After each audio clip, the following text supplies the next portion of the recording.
श्रीराम समर्थ. नमस्कार. मी ज्योतिष वास्तू विशारद वेदमूर्ती श्री उमेश रमेश कुलकर्णी गुरुजी आपल्या सर्वांचं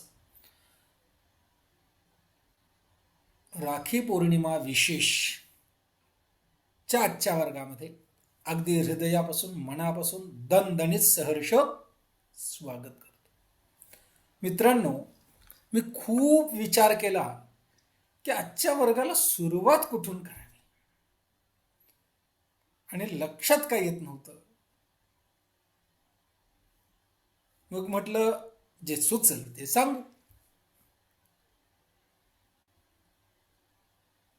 तर परवा एका ठिकाणी गेलो होतो. आपली विद्यार्थिनीच होती, तिचा नवरा पण होता, सगळे होते. आणि अर्थात त्या कुटुंबाला मार्गदर्शन चालूच असतं. तुम्हाला माहिती आहे, गुरुजी करतात जेवढं काही जमेल तेवढं त्यांच्या. आणि त्याच्यामुळे त्यांचं चांगलं चाललं होतं, बरं चाललं होतं. ती माऊली आली आणि त्या माऊलीने अचानक माझ्या हातामध्ये हे जे आहे ना, हे ब्रेसलेट घातलं. गुरुजी म्हणे तुम्हाला घालायचं होतं आणि म्हणे तुम्ही आहात तर एवढा आधार वाटतो की काय सांगू.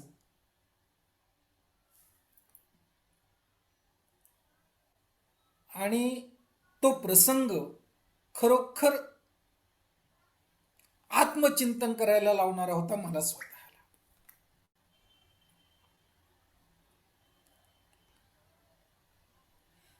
खरं तर कोणतंही कारण असेल, माझा सनातन संस्कृतीवरती विश्वास आहे. मी सनातन संस्कृतीमधले 2 सण स्वतः साजरे करत नाही.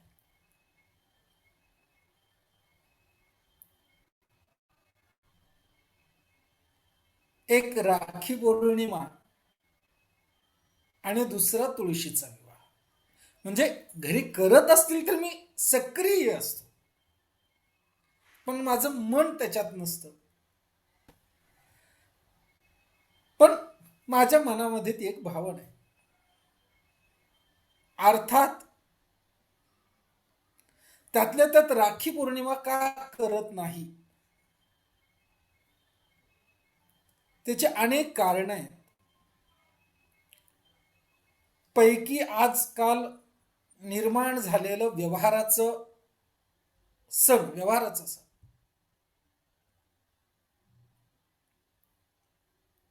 भाऊ मला काय देणार आहे, त्याच्यात प्रेम नाही.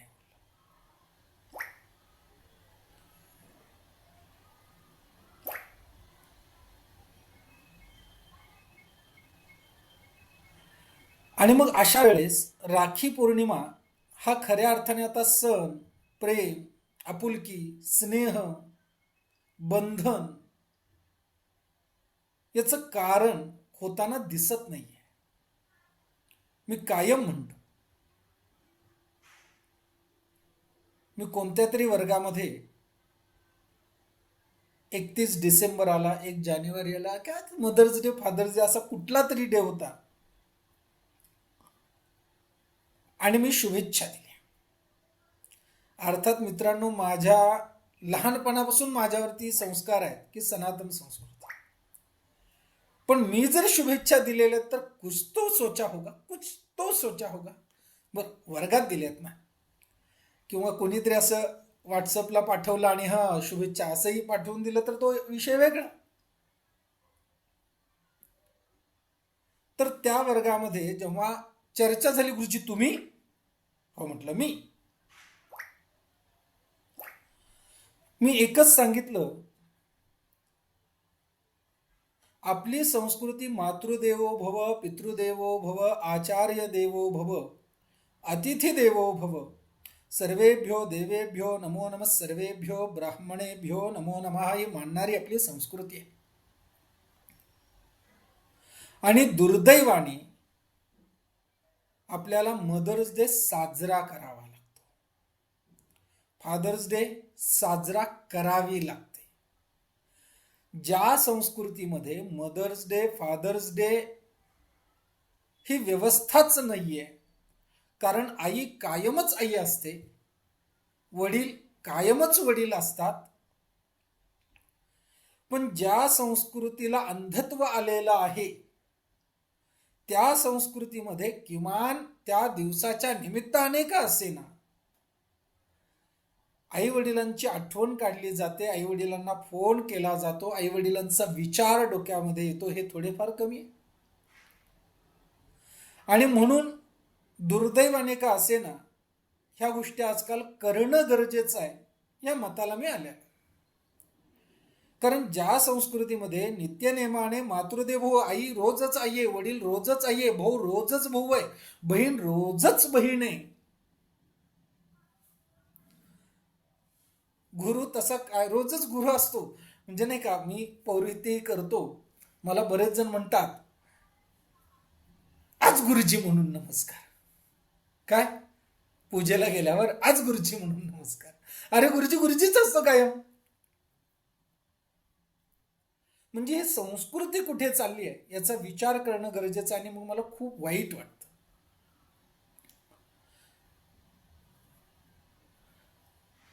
आणि म्हणून मित्रांनो, आज राखी पौर्णिमा या विषयावरती बोलत असताना बाकीच्या गोष्टी वेळ मिळाला तर आपण चर्चा करूच, पण सगळ्यात महत्वाचं म्हणजे राखी पौर्णिमेच्या दिवशी बहिणीची आठवण काढणं किंवा बहिणीने भावाची आठवण काढणं पुरतीच राखी पौर्णिमा ठेवू नये ही माझी इच्छा आहे. कारण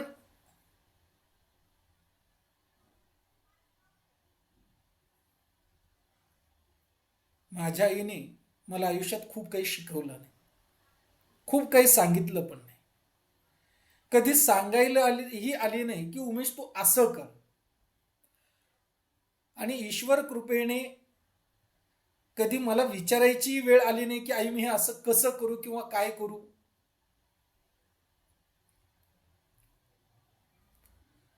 आणि गुरुकृपेने जे मी केलं त्याच्यावरती माझ्या आईबाबांना रिग्रेट फील करण्याची कधी वेळ आली नाही.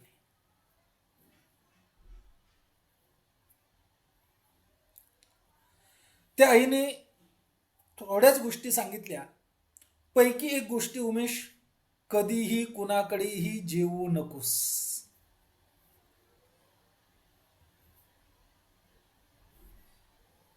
म्हणजे माझा सख्खा काका रस्त्याच्या एका बाजूने जायचा आणि एका बाजूने मी जायचो.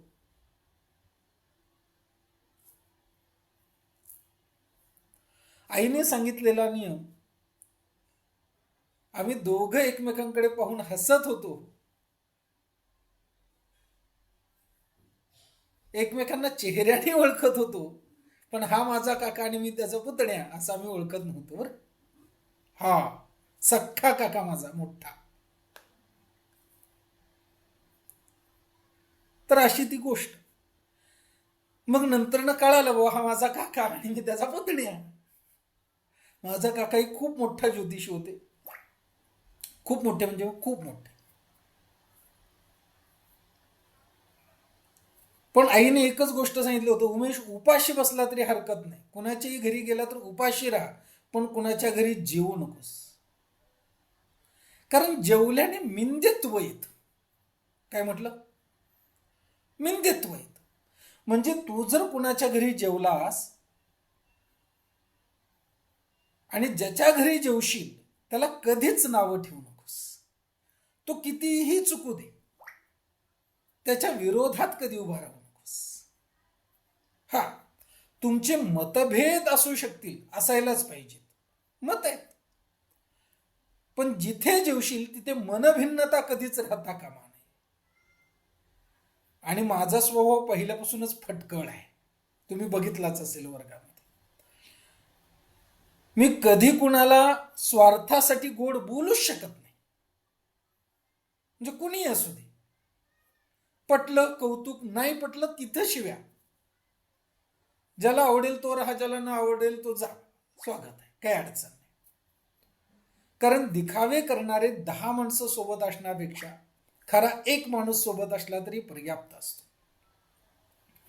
आणि दुसरी गोष्ट अशी सांगितली, बाबांनो तुम्ही चौघे भावंड किती भांडा, कितीही एकमेकांच्या उरावर बसा.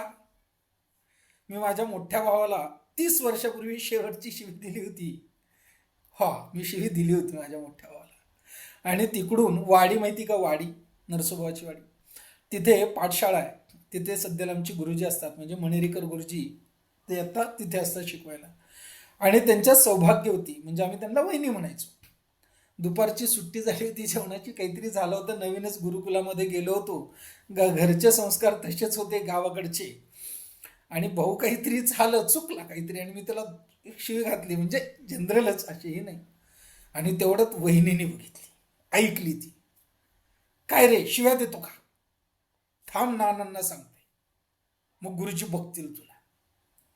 मित्रांनो, जेव्हा जेव्हा मी आता शिव्या द्यायला जातो तेव्हा तेव्हा मला ती गोष्ट आठवते.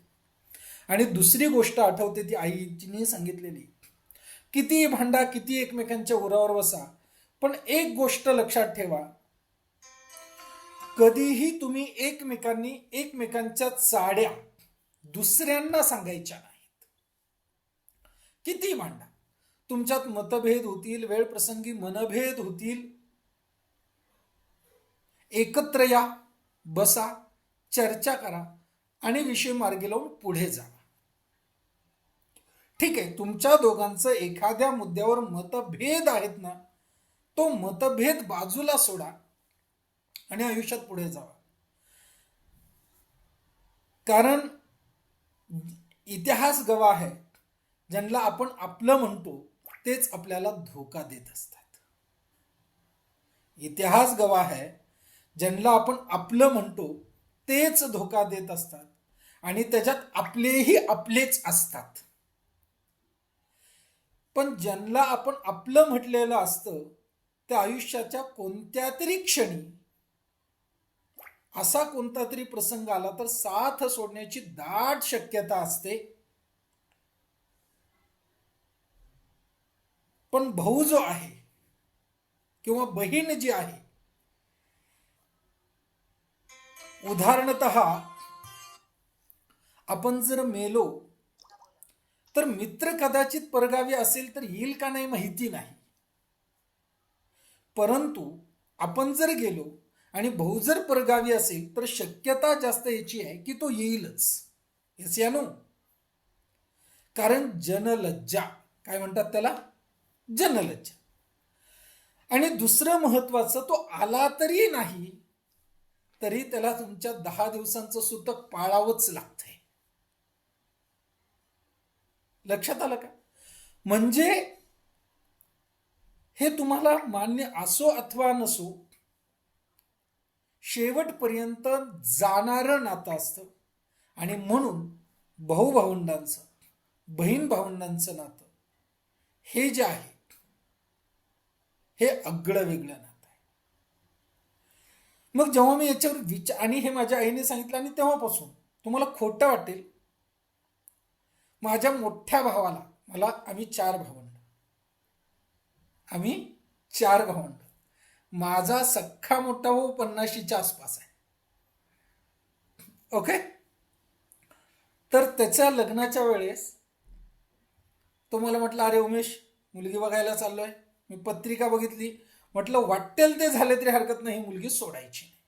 आणि मग तो प्रसंग मी तुम्हाला कुठेतरी सांगितलेला आहे की भावाच्या सासऱ्यासोबत ठरलेल्या तारखेला, ठरलेल्या वेळेला, म्हणजे मी म्हणेल त्या ठिकाणी तुमच्या मुलीचं आणि ह्या मुलाचं लग्न लावेल. हा प्रसंग तुम्हाला कुठल्या तरी वर्गात मी सांगितलेला आहे. तर असं सगळं आपलं आयुष्य. तर एकंदरीत सांगायचं तात्पर्य, पण जिथे सपोर्ट करायचं तिथे सपोर्टच करणार नाही, जिथे शिव्या घालायचे तिथे शिव्याच घाल. माझा सख्खा मोठा काका 90 वर्षाचे, चुलत काका 90 वर्षाचे, त्यांच्या समोर माझ्या आई वडिलांपासून सगळे चुलते हा दादा नमस्कार असे म्हणून असतात. मी गेलो की नमस्कार साहेब, गुरुजी नमस्कार, एवढं प्रेमाने बोलतात की बस त्यांना माहिती आहे प्रेमाने बोललो तर प्रेमाने बोलणार आणि वाकड्यात गेलो तर अगदी रितसर आपला सन्मान करणार. म्हणजे अहमपणा नाही, पण तो प्रेमानेच. मी कधीच त्यांना आजपर्यंत उलट बोललेलो नाहीही. त्यांना जर उमेशने जर गुडघ्याजवळ येऊन नमस्कार केला तर समजायचं आपल्याकडून गाढव चूक झालेली आहे. उमेशने जर असा नमस्कार केला तर हा काहीतरी झालंय, हा काका नमस्कार असं म्हटलं की समजायचं श्रीराम समर्थच झालाय, म्हणजे काहीतरी मोठं बिनसलंय. मग हळुवारपणे येणार, काय रे राजा, काही चुकलं का माझं, चुकलं का, विचार करा त्यावेळेस कसे वागलात ते. मग असं थोडं ते प्रेमाचं चालायचं. तर तेही प्रेमाने विचार करतात, बोलता नाही करतात. तर थोडक्यात सांगायचं तात्पर्य मित्रांनो, कितीही काही झालं तरी भावंडांनी बहिणींनी एकत्र राहणं अत्यंत गरजेचं, हे लक्षात ठेवा. कळतंय का? आपण काय करतो, बहीण भावंडांचं भांडण झालं की आपण दुसऱ्यांना सांगत सुटतो. मित्रांनो, ह्याने काहीच होणार नाही. ह्याने फक्त तुमच्या आईचा अवमान होणार आहे, लक्षात ठेवा. ज्या आईने तुम्हाला जन्म दिला, तुम्ही एकमेकांच्या चाड्या लावत बाहेर फिरणं म्हणजे त्या आईच्या गर्भाचा अवमान करण्यासारखं आहे. कारण जर समोरचा चुकलाय, पात्र नाही, तर ती माऊली कुठेतरी संस्कार करायला कमी पडले, याचा अर्थ असा होतो. म्हणजे त्याचे संस्कार असे आहेत, तर इनडायरेक्टली तुमचे संस्कार कसे आहेत याचा विचार दुसरा वेळ आल्यानंतर नक्की करत असतो, हे कायम लक्षात ठेवा. आणि आपल्याला लक्षात येत नाही, कुणी सांगत नाही. कळतंय का काय?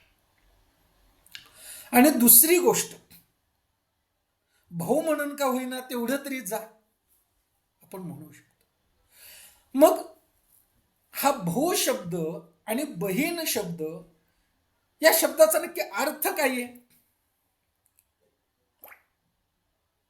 तर संस्कृत मध्ये भाऊ या शब्दाला भ्राता असं म्हटलं जातं. भ्राता. बघा, आपल्याला आधुनिक स्वार्थी राजकारणी हे सांगतात की मुलीला वडिलांच्या प्रॉपर्टीमध्ये अधिकार नाही, आणि मग काय कायदा पास केला म्हणे, काय काय झालं म्हणून असं आपल्याला सांगतात, बरोबर ना? इतिहास तर असं शिकवलं. पण मित्रांनो, आपल्या धर्मग्रंथांमध्ये मुलीला पहिल्यापासूनच अधिकार दिलेला आहे, दिलेला आहे. आणि मग भ्राता, संस्कृत मध्ये भावाला भ्राता असं म्हटलं जातं. भ्राता म्हणजे कोण? जो आपल्याला भरण पोषण करतो, जो आपली काळजी घेतो आणि संकट आल्यानंतर जो आपल्याला तारतो. संस्कृत मधल्या भातृ शब्दापासून भ्राता हा शब्द बनलेला आहे. आणि त्याही पलीकडे भ्राता या शब्दाचा अर्थ असा,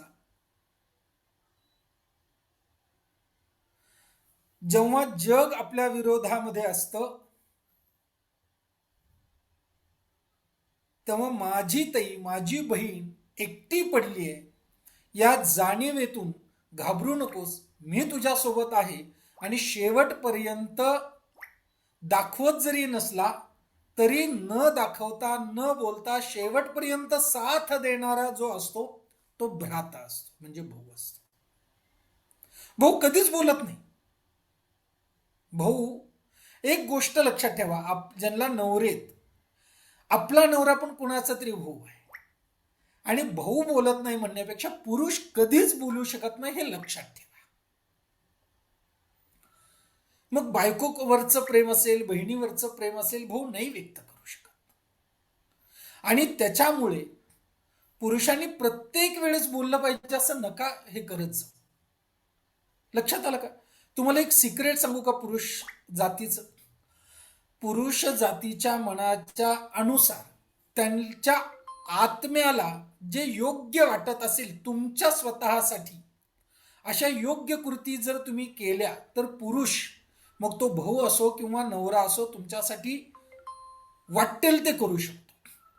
पुरुषाला जेव्हा असं वाटतं की तिथे प्रयास करणं, तिथे करूनही निरर्थक आहे, तेव्हा मात्र तो काहीच करत नाही. पण जेव्हा त्याच्यामध्ये तुमचं हित त्याला दिसतं, तेव्हा मात्र त्या गोष्टी तो केल्याशिवाय राहत नाही, भले बोलून दाखवणार नाही. समजतंय का? तर ह्या बहु शब्दाचा अर्थ आहे. किती जणांचा भाऊ असा आहे, कोण सांगेल? टाईप करा, टाईप करा. मग गुरुजी, भाऊ या भ्रातृ या शब्दावरती तुम्ही एवढा वेळ बोलला, तर बहीण या शब्दाचा अर्थ काय? तर मित्रांनो, बहीण या शब्दाचा संस्कृत मधला अर्थ आहे भगिनी. आणि वेदांमध्ये एक भगदेव नावाची देवता आहे. काय देवता आहे? भग. ते आहे वेदांमध्ये, पण ती म्हणता रोज तुम्ही सनातनी जे आहेत ते. कारण सनातन संस्कृतीमध्ये सूर्यनमस्कार सांगितलेले, आणि सूर्यनमस्कार करत असताना भगदेवतेला एक नमस्कार आहे. आणि या भग शब्दापासून भाग्य हा शब्द बनलेला आहे. आणि हा भगिनी हा जो शब्द आहे तो या भावाला भाग्य प्रदान करणाऱ्या या अनुषंगाने योजलेला आहे. म्हणजे भगिनी जे आहे, म्हणजे बहीण जी आहे, ही भ्रातूच्या आणि भरत्याच्या कर्माला भाग्याची साथ देणारं तत्व आहे. काय म्हटलं, लक्षात आलं का? त्याच्यामुळे आपल्या घरातून आपली बहीण लग्न करून गेल्यानंतरनं, आठवा, थोडी आर्थिक परिस्थिती मंदावली होती, असे अनु. आणि ज्या घरात गेली तिथली परिस्थिती सुधारली होती. सांगायचा तात्पर्य मित्रांनो, म्हणून लेक माहेर वाशिणाला वर्षातून एकदा तरी आली पाहिजे. ज्या घरामध्ये लेक येते, ज्या घरामध्ये बहीण येते, ज्या घरामध्ये भगिनी येते, त्या घराचं भाग्य उजळत राहतं. आणि ज्या घरामध्ये बहीण येणं बंद होतं, त्या घराचे वासे फिरायला लागतात, लक्षात ठेवा. त्याच्यामुळे बहीण भावंडांमध्ये कितीही व्यवहाराने समस्या येत असल्या, लक्षात आलं, जरी आता तुम्ही म्हटला नसाल की गुरुजी माझा भाऊ असा नाहीये, तरी आपल्या भावाच्या प्रगतीसाठी वर्षातून एकदा तरी जात चला. मी परवाच कोणत्या तरी वर्गामध्ये हा किस्सा सांगितला. माझी 80 वर्षाची आत्या, 80-85 वर्षाची आत्या आहे. किती? तुम्हाला आश्चर्य वाटेल. परवाच माझ्या म्हणजे आत्याचा नवरा म्हणजे मामा, त्यांचा फोन येऊन गेला, अरे तुझी आत्या वेड्यासारखी वागते, येऊन जाऊन भेटून जा, सांग थोडं तिला. म्हणजे जसा एखाद्या जावयाने सासऱ्याला तक्रार करावी तशी त्यांनी तक्रार केली. आणि मग मी म्हटलं एक काम कर, 2 दिवस इकडे येऊन जा. आणि ती येऊन गेली. येऊन गेल्यानंतर एवढी व्यवस्थित, आणि मी ती मलाही म्हणजे थोडं प्रेमाने घाबरते, हे उमेश म्हणजे नाही का, तर घाबरते. तर मी सांगितल्यानंतर, मी लाड पण तेवढेच करतो अर्थात, तर मी सांगितल्यानंतर ती शांत झाली, व्यवस्थित झालं जे काही होतं ते. तर सांगायचं तात्पर्य मित्रांनो, माहीर वाशिन आपल्या घरात आली पाहिजे. काय म्हटलं, लक्षात आलं का? मग आपली आत्या आली, आपली ननंद आली, तर तिचा पूर्ण आदर करत चला. कारण तिच्या भाग्याने आपल्या नवऱ्याचं कर्तृत्व जे असतं हे वृद्धिंगत होत असतं. आजकाल मला बरेच जण विचारता, गुरुजी याचं काम होत नाहीये, यांचं काम होत नाही, असं होत नाहीये. तर लक्षात ठेवा, आपली जर अडकलेली कामं जर पूर्ण व्हावी, आपल्याला जीवनात अडकलेल्या मार्गाला धक्का मिळावा असं जर वाटत असेल, तर माहीर वाशिन घरी आलीच पाहिजे. तिचा योग्य तो सन्मान झालाच पाहिजे. म्हणून त्या माहीर वाशिने डोक्यावरती बसून खलबत्ता घेऊन मिरे वाटावे असा अर्थ होत नाही. लक्षात आलं का? तर माहेर वाशिनीने माहेर वाशिनीसारखं यावं, प्रेमाने राहावं, रिस्पेक्ट द्यावा, रिस्पेक्ट घ्यावा आणि 4 दिवसानंतर सन्मानाने आपल्या आपल्या हक्काच्या घरी नवऱ्याकडे जावं. लक्षात आलं का? मग हे माझं घर नाही का? बाई तुझंच घर आहे, पण कधी? सुखामध्ये. कधी? तू जेव्हा हसत येशील, आनंदाने येशील, तेव्हा तुझं घर आहे. तू जर भांडून येशील तर इथे तुला थारा नाही. हा, तुला अडचण आहे का? नक्की सांग, आपण मार्ग काढू, पण परत येऊ नको. यायचंच आहे ना, तर अगदीच तुझा कोणी खून करेल एवढेही थांबू नको, मार्ग काढू. निघत नसेल तर सांग, सन्मानाने घेऊन येऊ. कळतंय का काय म्हटलं ते? सन्मानाने घेऊन. कारण आजची परिस्थिती काय चालली आपण पाहतोय. आणि पूर्वीसारख्या स्थिती राहिली नाही, गेली तर उभी होऊन जाशी, आडवी होऊनच ये. त्या काळाचे भौगोलिक परिस्थिती, सामाजिक परिस्थिती ही वेगळी होती. आणि म्हणून मित्रांनो, एक गोष्ट लक्षात ठेवा की भावंडांनी ह्या गोष्टी लक्षात ठेवल्या पाहिजेत. बापाने एकदा लग्न लावून दिलं म्हणजे तिचं आणि आपलं नातं संपलं असं होत नाही. संपू नका.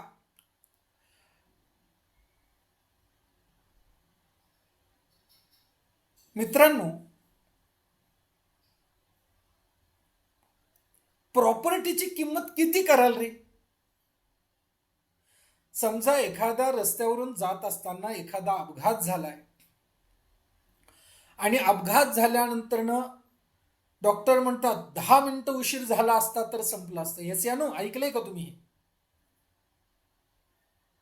5 मिनिटं उशीर झाला असता तर संपलं असतं. समजा त्या 5 मिनिटात तुम्हाला एखाद्या अनोळखी व्यक्तीने दवाखान्यात घेऊन गेलेला आहे आणि त्याच्यामुळे तुमचा जीव वाचवलेला आहे, तर त्या माणसाची व्हॅल्यू तुमच्या आयुष्यामध्ये किती आहे? असायला हवी. अमूल्य. अमूल्य. त्याचं मूल्य नाही करता येत. मग ज्या बहिणीने किंवा ज्या भावाने तुम्हाला कित्येक वेळा स्वतः मरून देखील वाचवलेलं असतं, आणि मी कायम म्हणतो, एखाद्या रात्री आपल्याला प्रत्येकाला नैराश्य येतं, डिप्रेशन येतं. यस या नो? आणि त्या नैराश्य स्थितीमध्ये, डिप्रेशन असलेल्या स्थितीमध्ये एखादा मित्र, एखादी मैत्रीण, एखादा भाऊ, एखादी बहीण, एखादा गुरु, एखादा मार्गदर्शक किंवा आपली पत्नी किंवा मुलगा किंवा मुलगी देखील तो क्षण आपल्याला मोहन करायला मदत करतात. येस या नो? तो क्षण मोहन करायला मदत करतात आणि आपण त्या विचारातून बाहेर पडतो आणि आयुष्य नव्याने जगतो. मित्रांनो, विचार करा, एवढ्यातच एक पोस्ट व्हायरल झाली आहे.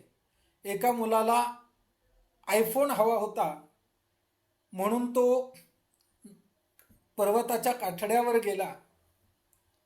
काठड्यावरती गेल्यानंतर त्याला वाचवत असताना वडील पकडले होते. त्याला सगळे सांगत होते तुझं आणि वडिलांचं भांडण आहे. तर आई म्हटली मी मंगळसूत्र काढते, वेगळं राहायला लागते, सगळं सगळं सगळं सगळं करते. पण त्याने ऐकलं नाही. वडील वाचवायला गेले आणि त्यांचा तोल गेला आणि त्याच्यात दोघंही गेले. आणि दोघंही गेले म्हटल्यानंतर नाही म्हटले आता मी जगून काय करू, तर आई पण गेली. पण विचार करा, तो एक क्षण जर वडिलांचा तोल गेला नसता आणि त्यांची ताकद मजबूत असली असती आणि वडिलांनी त्याला खेचलं असतं, तर त्या क्षणाची किंमत काय केली असती? करता येऊ शकते तो क्षण ना? असे आपल्या आयुष्यामध्ये अनेक क्षण आलेले असतात. भावाने मरूनही आपल्याला जगवलेलं असतं आणि बहिणीने कित्येक वेळा मरूनही आपल्याला जगवलेलं असतं. फक्त तो कधी मेला होता, कोणत्या क्षणाला तो मृतवत झाला होता, हे आपल्याला तिने किंवा त्याने सांगितलेलं नसतं. आणि म्हणून मित्रांनो, त्या एका क्षणाच्या सॅक्रिफाईससाठी, त्या एका क्षणाच्या सॅक्रिफाईस, त्यागासाठी आपल्याला त्या व्यक्तीची किंमत अमूल्य म्हणून आयुष्यभर करायची असते. आपण काय करतो, त्यावेळेस त्याने मला वाचवलं होतं, त्यावेळेस त्याने मला वाचवलं म्हणून मी आयुष्यामध्ये काही करू शकलो, काही बनवू शकलो.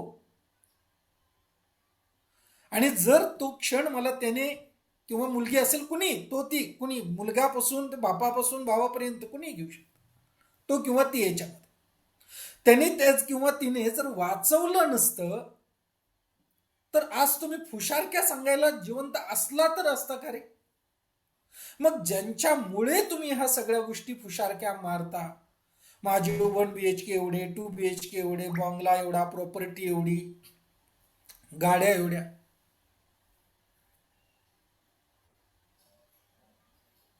अरे ज्याने तुम्हाला हे सगळं मिळवण्यासाठी तो क्षण वाचवलाय, तुम्हाला कॅपेबल केले तो क्षण त्याने देऊन, त्या व्यक्तीसमोर तुम्ही ह्या फुशारक्या मारता. म्हणजे त्या व्यक्तीसमोर हे सगळं तुच्छ आहे तुमच्या आयुष्यात. म्हणजे नाही का, तुम्हाला त्याने आयुष्य दिले, तुम्ही काय त्या व्यक्तीला आयुष्य सांगता? मला काय म्हणायचं लक्षात येते? आणि त्याच्यामुळे बहिणीने एक गोष्ट लक्षात ठेवा, आपल्या भावाने आपल्यासाठी किती सॅक्रिफाईस केलाय, किती त्याग केला, याची जाणीव ठेवून आचरण करायचं. नवरा या नालायक जातीच्या बोलण्यामध्ये येऊन भावाला कधीच दुखवू नका. लक्षात आलं? आणि बायको ह्या रूप बदलू गिरगटासारख्या प्राण्याच्या कधीच नवऱ्याने आहारी जाऊ नका. काय म्हटलं, लक्षात आलं का? कारण स्त्री जी आहे ही मानसिक प्रधान आहे, भाव प्रधान आहे. तिचे भाव शुक्ल पक्ष आणि चंद्र पक्ष जसे बदलत असतात तसे ते बदलत असतात. जे आज ती करेल ते उद्या तिला ते बरोबरच वाटेल याची गॅरंटी नसते, शाश्वती नसते, कारण ती इमोशनल असते. आणि त्याच्यामुळे स्त्री भावनिकतेने निर्णय घेत असते, विचार करत असते. आणि त्याच्यामुळे स्त्रीचं म्हणणं नक्की ऐकावं, विचार नक्की करावा, परंतु योग्य तेच करावं जे आपल्याला आपल्या कुटुंबाच्या कल्याणाचं वाटतं. जर आपल्या बाईचं किती ऐकावं आयुष्यामध्ये, बाईचं किती टक्के आयुष्यामध्ये ऐकावं, असं जेव्हा शास्त्राने सांगितलेलं आहे, तर ते सांगितलेलं आहे 20% 100% ऐका. किती? 20%. कारण बाई विचारांमध्ये सक्षम आहे, दीर्घकालीन विचार करू शकते, दूरदृष्टी तिच्याकडे आहे, विचार परिपक्वता आहे, निर्णयही उत्तम घेऊ शकते. परंतु ते निर्णय भावनिक स्तर जसा बदलेल तशी ते बदलण्याची शक्यता असते. आणि त्याच्यामुळे 20%च विवेकाने विचार करून स्त्रीचं ऐकावं असं शास्त्राने सांगितलेलं आहे. लक्षात आलं का काय म्हटलं? त्याच्यामुळे बायको आली म्हणून भावाने बदलायचं नाही, आणि नवरा सांगतोय म्हणून बहिणीने बदलायचं नाही. हे जर सूत्र आयुष्यामध्ये तुम्ही जर पाळलं, तर एक वाक्य लिहून घ्या, कधीच कोणतीच बहीण भावापासून दूर होणार नाही, आणि कोणत्याच भावाला बहिणीचा विरह राखी पौर्णिमेच्या दिवशी रडत काढावा लागणार नाही. आणि ज्या पद्धतीने तुम्ही असं आचरण कराल, तेव्हा आणि तीच खरी राखी पौर्णिमा असं म्हणता येईल. राखी पौर्णिमा साजरा करण्याचा फक्त एक दिवस नाहीये मित्रांनो, एक दिवस नाहीये. राखी पौर्णिमा हे कायम असली पाहिजे. लक्षात आलं का? फक्त रक्षासूत्र, काय म्हटलं मी? रक्षासूत्र रिचार्ज करण्याचा उत्सव म्हणजे राखी पौर्णिमा आहे. काय म्हटलं, लक्षात आलं का? रक्षासूत्र रिचार्ज करण्याचं म्हणजे त्याला बल देण्याचं, बळ वाढवण्याचा दिवस म्हणजे राखी पौर्णिमा आहे. राखी पौर्णिमा बहीण भावंडाचा सण आहेच, पण तो बहीण भावंड त्याच दिवशी प्रेम व्यक्त करण्याचा सण नसून बहिणीने भावाला आणि भावाने बहिणीला बल देण्याचा सण. लक्षात आलंय का काय म्हटलं? त्याच्यामुळे उदाहरणतः मोबाईलचं रिचार्ज संपलं, आपण काय करतो, रिचार्ज करतो. तसं जे आपण रक्षासूत्र बांधत असतो, किंवा तुम्ही जर अनंत चतुर्दशीचं व्रत करत असाल तर त्याच्यामध्ये एक नियम आहे, पाठीमागचा जो अनंत असतो तो विसर्जन करायचा असतो आणि नव्या अनंताची पूजा करायची असते. तर अगदी याच पद्धतीने रक्षा पौर्णिमा म्हणजे राखी पौर्णिमा याच पद्धतीने साजरे करण्याचा विषय वस्तू आहे. कळतंय का काय म्हटलं? म्हणजे तुम्हाला तुमच्या भावाला बल, तेज, भाग्य आणि बहिणीने संरक्षण, अभयत्व म्हणजेच काय, धैर्यत्व प्राप्त करून घेण्याचा दिवस म्हणजे राखी पौर्णिमा. वर्षभरामध्ये अनेक चढ उतार आलेले असतात. घाबरू नकोस, मी तुझ्यासोबत आहे, बहिणीने म्हणायचं असतं आणि भावाने म्हणायचं असतं. काळजी करू नकोस, वाटेल ते झालं तरी हरकत नाही, मी तुझ्या पाठीशी ठामपणे उभा आहे. पाठीशी. त्याच्या आयुष्यामध्ये इंटरफिअर नाही करायचं आहे. काय म्हटलं, लक्षात आलं का? बहिणीच्या संसारामध्ये, आयुष्यामध्ये, जीवनामध्ये इंटरफिअर नाही करायचंय. तिला जेव्हा गरज असेल, जेव्हा ती हाक मारेल तेव्हा आणि तेव्हाच तिच्या मदतीला जायचंय. ते पण किती, जे तिच्या हिताचं असेल तेव्हा तिथे, तिला वाटेल तेव्हा तिथे नाही. काय म्हटलं, लक्षात आलं का? हिताची गोष्ट, हे महत्वाचं आहे, लक्षात ठेवा. बहिणीला काही पण वाटू शकतं. वाटायला काय, स्त्री भावना प्रधानच आहे ना, वाटू काही पण शकू शकतं. पण वाटलेलं तिच्या हिताचं आहे का याचा विचार विवेकाने त्या भावाने करायचे आणि तिच्या कल्याणासाठीच जे आहे ते करणं हा भावाचा आद्य कर्तव्य आहे, आद्य धर्म आहे. लक्षात आलं का? तर मित्रांनो,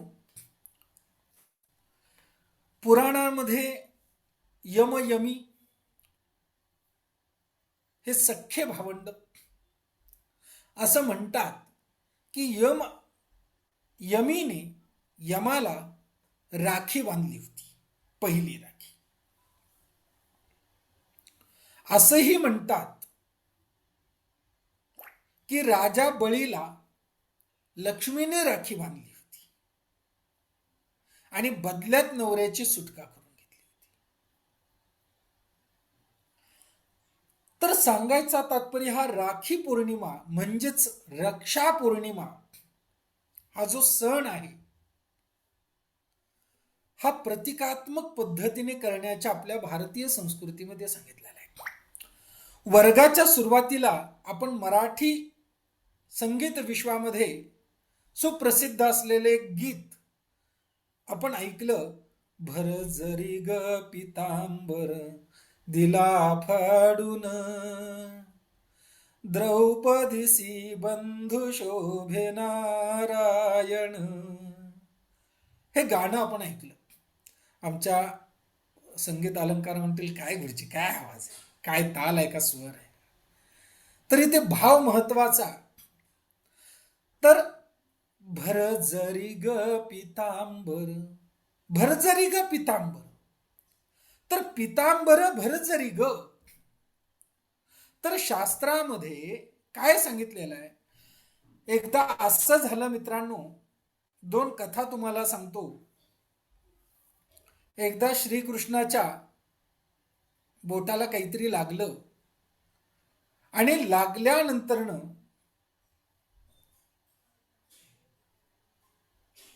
सुभद्रा तिथं बसली होती आणि कृष्णाला लागले म्हटल्यानंतरनं सुभद्राने नोकराला सांगितलं, अरे अरे अरे इकडे इकडे इकडे काहीतरी घेऊन यायला लागलंय, बांधायचंय. आणि द्रौपदी तिथंच बसली होती. द्रौपदी अरे अरे इकडे नाही होता, तिचा शालू तो असा फाडला आणि कृष्णाच्या हाताला बांधला.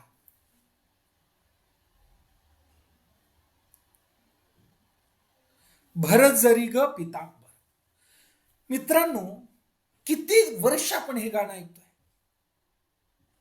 पण तुम्हाला एक मजा सांगू, आपले जे पूर्वीचे जे गीतकार होते ना, खरंच त्यांना सलाम आहे, खरंच सलाम. भर जरी ग पितांबर. पितांबर कसा असतो? लाल पिवळा असतो. पितांबर पिवळ्या वस्त्राला म्हटलं जातं. लक्षात आलं? आणि भर जरी ग भरलेला पितांबर. मग पितांबर हा जो शब्द आहे हा पिवळ्या या नावाने संबोधला गेलेला आहे. आणि मग राखी पौर्णिमा जी आहे ही कशी हे करायचंय तर ते पितांबराने युक्त असली पाहिजे. राखी कशी असली पाहिजे? पितांबराने युक्त असली पाहिजे. कशाने युक्त? पितांबराने. मग ही जी राखी आहे मित्रांनो, तर श्रीकृष्णाने याचं फळ काय सांगितलेलं आहे तर एष प्रभावो रक्षाया कथित असते युधिष्ठिरः जयद सुखदश्चैव पुत्र आरोग्य धनप्रदः. ही राखी बांधल्याने रक्षासूत्र बांधल्याने फळ काय प्राप्त होतं तर जयद सुखदश्चैव.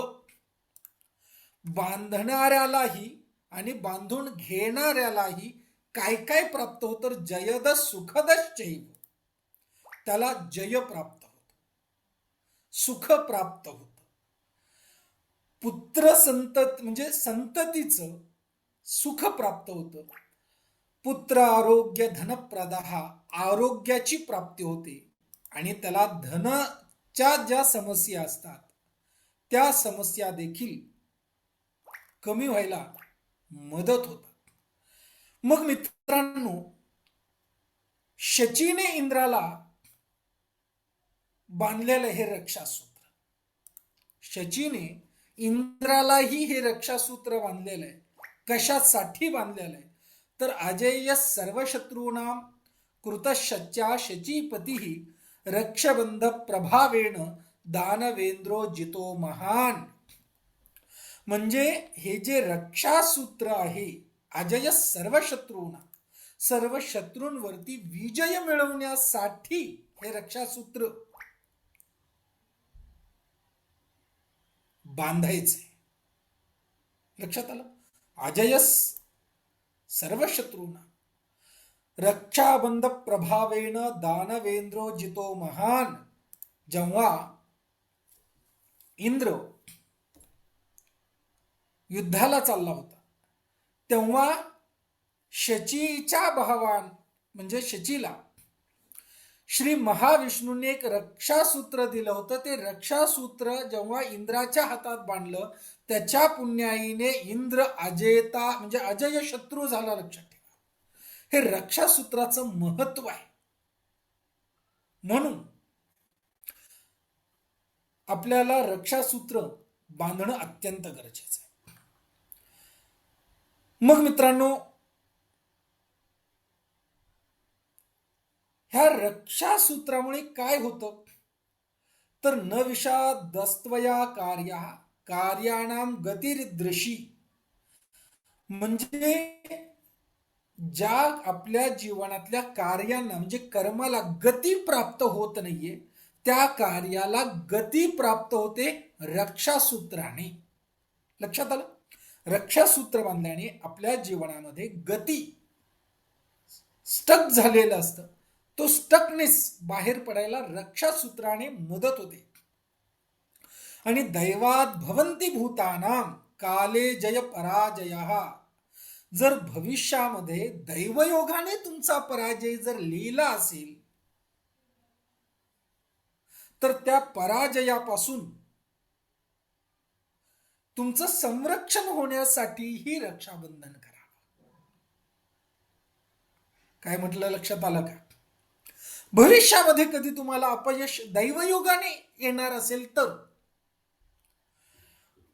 मित्रांनो, भविष्यामध्ये काय वाढले कुणीही सांगू शकत नाही. कंस चांगला ज्योतिषी सोडला तर 10 वेळा 100 वेळा अंडरले. त्याच्यामुळे राजा विक्रमादित्याला देखील घर घर फिरावं लागलं होतं, हे लक्षात ठेवा. राजा विक्रमादित्य. त्याच्यामुळे काळाची परीक्षा बुद्धिमान व्यक्तीने करायला जाऊ नये.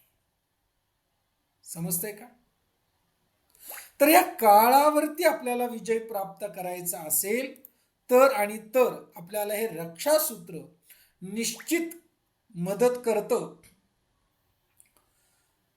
तर मित्रांनो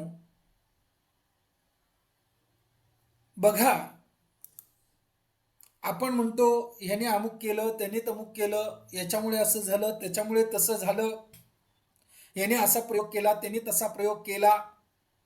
तर असं ग्रंथामध्ये सांगितलेलं आहे, अथात संप्रवक्ष्यामि बलिम रक्षा विधिम नृप तम शृणवेकाग्र मनसा समसाद गदितम मया. म्हणजे जर आपल्याला नकारात्मक शक्तीपासून, ऊर्जांपासून कोणता त्रास होत असेल अथवा होणार असेल, तर त्या नकारात्मक प्रवृत्ती, नकारात्मक शक्तींपासून आपलं संरक्षण होण्यासाठी देखील रक्षासूत्र बांधलं जातं. हे माहिती नव्हतं ना? माहितीच नव्हतं. कसं माहिती असणार?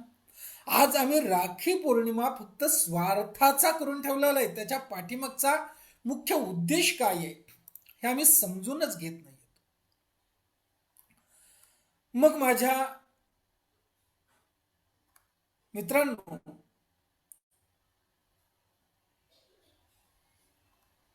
ही जी राखी आहे, ही राखी बांधायची आहे कशी? तर एक करपास वस्त्र घ्यायचंय, शुद्ध कापसाचं शुद्ध वस्त्र घ्यायचंय. त्या शुद्ध वस्त्रामध्ये कोणत्याही रंगाचं चालेल, करपास वस्त्र असलं पाहिजे, कापसाचं. लक्षात आलं? किंवा रेशमाचं. मग गुरुजी, रेशमाचं वस्त्र आजकालच्या पिढीला तर त्या गाण्यातूनच माहिती असेल, रेशमाच्या धाग्याने, काय गाणे ते, लाल काल धाग्याने कोल्हापूर, काय ते गाणे ना, लावणी, तेवढंच माहिती असेल. रेशीम मध्ये आपली विद्यार्थिनी आणि तिचा नवरा भेटायला आला होता, आणि तिने, त्या विद्यार्थिनीने तिच्या आजीची रेशमाची साडी आणली होती, आणि त्याला खरोखर सोन्याची जर होती.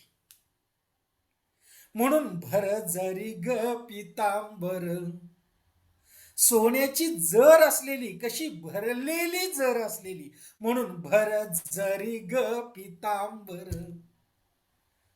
समज रहे हो ना? म्हणजे गीतकार का श्रेष्ठ होते, तर त्यांनी गीतामधून आपल्याला फक्त शब्द नाही दिले, तत्वज्ञान सांगितलेले, शब्दांमधून आपल्याला आपली सनातन संस्कृती सांगितलेली, पण आम्हाला गुरुजी अर्थच कळत नाही. भर जरी ग, भर जरी म्हणजे काय? भरजरी साडी एवढंच, पण कशाने भरलेली आहे? जरीने भरलेली. जर कशाची आहे? सोन्याची आहे. समजतंय? तर ती जी साडी होती ना मित्रांनो रेशमाची, एवढी एवढी एवढी एवढीशीच तिची घडी, अख्खी साडी पूर्ण अंगाला, आणि ढाकामध्ये काड्याच्या पेटीमध्ये बसेल एवढी बारीक साडी त्या याची होत होती, साडीची घडी. म्हणजे एवढं मुलायम ते हे असतं रेशम. आजकाल रेशम फक्त गुरुजी ऐकायलाच, बघायला एखाद्याच्या जन्मात, म्हणजे आत्ता तर भाग्यानेच, आणि घ्यायचं म्हटलं तर चांगल्या पद्धतीची रेशमाची साडी तर कठीण, आणि त्याच्यात भर जरी ग, जरीने भरलेली साडी दुर्लभ. गुरुजी जरीने भरलेली काय, एक काडी लावलेली पण जर मिळत नाही आता, नाही का? थोडी एक 4-5 तोळ्याची जर, नाही का, आपल्या साडीला लावून. तर मित्रांनो सांगायचं तात्पर्य, ते जे वस्त्र आहे हे कसं असलं पाहिजे? रेशीमचं असलं पाहिजे. मग रेशीमचं पासून मित्रांनो ते गेलं पॉलिस्टरकडे. पॉलिस्टरचं नाही, एक तर रेशीम, शुद्ध रेशीम. कारण शुद्ध रेशीम हे सदा सर्व काळ रेशीम शुद्ध असतं, पवित्र असतं, बलवान असतं. त्याच्यानंतर ऊन, ऊन नाही का, ऊन माहितीये, तर ते ऊन.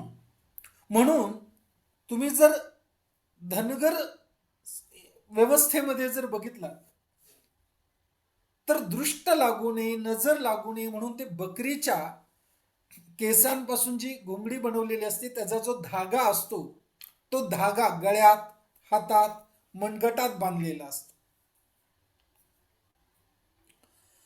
तो वाईट शक्तीपासून आपलं संरक्षण करतो. समजतंय सगळ्यांना? तर हा धागा महत्वाचा आहे, लक्षात आलं? तर हा धागा कसा असला पाहिजे? रेशीमचा शुद्ध असला पाहिजे, ऊनचा शुद्ध असला पाहिजे, किंवा स्वच्छ सुती कापसाचा असला पाहिजे. आणि मग तो स्वच्छ असला पाहिजे, रंग त्याला गळू नये. त्यातल्या त्यात काळा रंग शक्यतो राखीला वर्ज करावा, शक्यतो असला म्हणून बिघडत काही नाही. ओके. तर पांढरा स्वच्छ सांगितलेला आहे. आणि न मललेला म्हणजे तुमच्याकडे नवीन नसेल ना हरकत नाही, धुतलेला पण चालेल, पण स्वच्छ असला पाहिजे. मग त्या कापडामध्ये आपल्याला सोन्याची पेटी ठेवायची. कशाची? 2 तोळ्यात येते. 2 तोळे. नुसतं भावानेच हे करायचंय का? साडी, अमुक गाडी, बहिणीने पण कधीतरी समजून घ्या. लक्षात आलंय? तर सोन्याची पेटी घ्यायची आहे. मग पेटी नसेल तर पत्रा चालेल, पेटी नसेल तर पत्रा चालेल. मग पत्रा नसेल तर किती बहिणींना साधा उपाय पाहिजे सोन्याला? ज्या बहिणीचं भावावरती प्रेम आहे त्यांच्यासाठी. आपल्याला आपण मिठाई खातो, त्या मिठाईच्या दुकानामध्ये मिठाईवरती जो सोन्याचा पत्रा येतो तोही चालू शकतो, कारण तेही शुद्ध सोनं आहे. उलट ते 24 कॅरेट सोनं आहे, नाही का? उतना तो कर ही सकती है ना. मैत्रिणी मैत्रिणी अर्धा अर्धा हाफ हाफ करून उतना तो हो सकता है भाई, भावासाठी. लक्षात आलं? तर मग गुरुजी हे पण शक्य नाही. जाऊ द्या गुरुजी, तुमची राखी पौर्णिमाच नको. अरे बाबा, हे मी नाही सांगत आहे, ग्रंथात सांगितलंय राखी कशी असावी. आजकाल बावळटासारखी आपण राखी पौर्णिमा करत आलो, पण गुरुजी आम्हाला ऑथेंटिक राखी कधी कुणी सांगितलेलीच नाहीये, कारण आम्ही कधी विचारायलाच नाही ना गेलो. आम्हाला काय झालंय माहिती का? नवरात्रामध्ये या रंगाची साडी गुरुजी, प्रथमम शैलीपुत्री ती, द्वितीयम ब्रह्मचारिणी पांढरी साडी, असला फालतूपणा आम्हाला माहिती. म्हणजे या दुकानदाराने स्वतःच्या व्यवसायासाठी केलेले नियम ते आम्ही फॉलो करतो. आणि हेच आपल्या सनातन संस्कृतीमध्ये व्यावसायिकांनी त्यांच्या सोयीसाठी केलेलं मार्केटिंग खूप मोठ्या प्रमाणामध्ये घुसलेलं आहे. हे प्रत्येक सनातन बांधवांनी लक्षात ठेवणं अत्यंत गरजेचं आहे. आणि कधीतरी ह्या मार्केटिंगच्या व्यूहचक्राच्या बाहेर जाऊन मूळ सण काय आहे, मूळ संकल्पना काय आहे हे समजून घेणं गरजेचं आहे. आणि मित्रांनो, 8 दिवसापूर्वी मला माझ्या ऑफिसने सांगितलं, गुरुजी क्रिस्टलच्या राख्या मागवायच्या. म्हटलं हे फालतूपणा काहीतरी. मी म्हटलं अजून मला ग्रंथात आधार मिळालेला नाही म्हणून मी द्या असं म्हणणार नाही. ओके. तुम्हाला धंदा करायचा असेल तर तुम्ही करा. मग याचा ग्रंथात आधार आहे का ते आपण पुढे पाहू. ओके. मग हे वापरावं का नाही वापरावं ते पण पाहू. किती जणांना पाहायचंय? गुरुजी सगळ्यांनी तर मागवल्यात, आणि आता जर गुरुजी म्हटले ते चुकीचं आहे तर किती मज्जा. आणि मी घाबरत नाही, लक्षात ठेवा. माझा जरी धंदा असला तरी ते संस्थेचा आहे, माझ्या काही बाबत जाते, संस्था बंद पडेल. माझ्या लंगोटीवरती निघून जायचे ते रे. पैशासाठी वाटेल ते इल्ल्या. काय म्हटलं, लक्षात आलं का? धंद्यासाठी काही करायचं नाही, आपल्या संस्कृतीशी खेळायचं नाही. उपाशी मरावं लागलं तरी हरकत नाही. कारण आज मी जर म्हणजे 2 पैशासाठी माझ्या संस्कृतीची, माझ्या शास्त्राशी खेळलो तर लक्षात ठेवा, उद्या माझ्या नातवंडाला पतवंडाला मार्गदर्शन करण्यासाठी ही संस्कृतीच जिवंत राहणार नाही. तेव्हा काय? म्हणून माझ्या स्वार्थासाठी मी वाटेल ते करणार नाही. आणि तुम्हीही लक्षात ठेवा, तुम्ही जर माझे विद्यार्थी असाल तर. कळतंय का काय म्हटलं? 2 पैसे नाही मिळाले तरी हरकत नाही, चुकीचं करायचं. Sale are clear? Okay, yes. तर ह्या मार्केटिंगवाल्यांनी ह्या सगळ्या गोष्टी केलेल्या आहेत. कधीतरी याच्या बाहेर येऊन आपल्याला विचार करणं अत्यंत गरजेचं आहे. Sale are clear? ओके. तर मित्रांनो, त्याच्यामुळे ही ओरिजिनल राखी बनवण्याची पद्धत आहे. तर पांढरं वस्त्र घ्यायचं आहे, त्याच्यात सोन्याचा पत्रा ठेवायचा आहे, मग त्याच्यामध्ये तुकडा आपण घालू शकताय. बरं, सोन्याचा तुकडा. मग काही गरजेचं नाही, एवढंच असलं पाहिजे थोडस. आणि ज्यांची अगदीच प्रामाणिकपणे परिस्थिती नाही, त्यांनी हळदीचा तुकडा घातला तरीही चालणार आहे. काय म्हटलं, लक्षात आलं का? हळदीचा तुकडा, हो, सुवर्णाची किंमत आहे त्याला. त्याच्यासोबत त्याच्यामध्ये केशर घाला, त्याच्यासोबत त्याच्यामध्ये दूर्वा ठेवा. काय ठेवा? दूर्वा ठेवा. कारण दूर्वा ह्या आयुष्य वर्धक आहेत. दूर्वा ह्या आयुष्य वर्धक आहेत.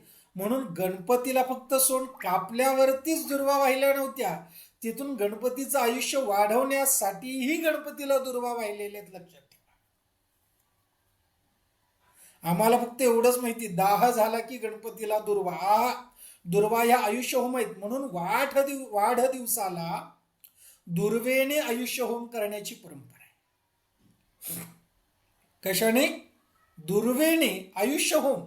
जेव्हा जेव्हा तुमच्यावरती संकट येईल तेव्हा तेव्हा दुर्वेचा होम अवश्य करावा, दुर्वा अर्पण करावा. कारण दुर्वा ह्या संकट निवारक आहेत.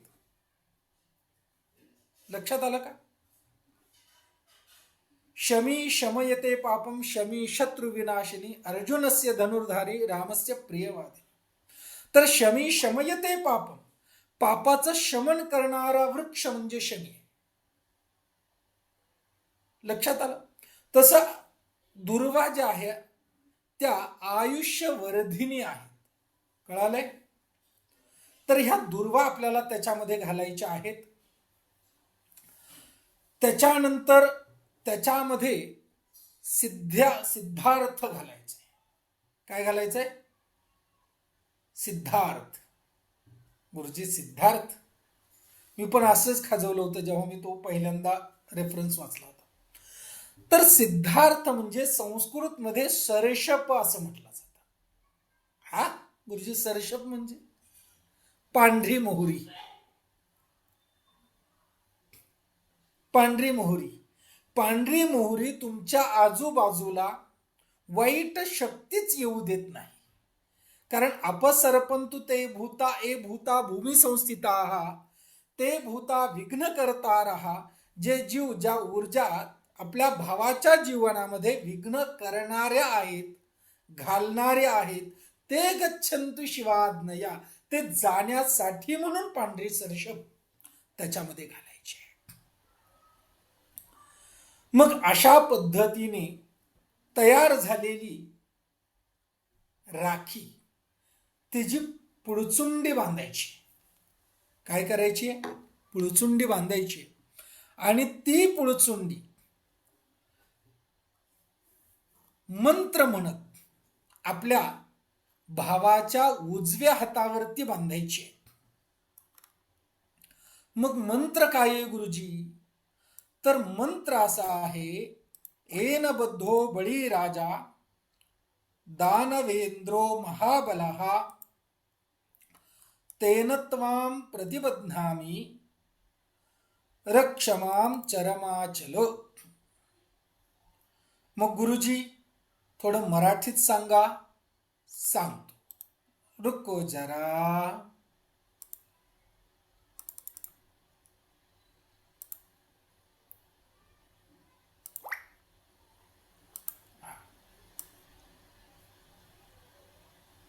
थांबा, तुम्हाला थोडासा व्यवस्थित बसून देतो.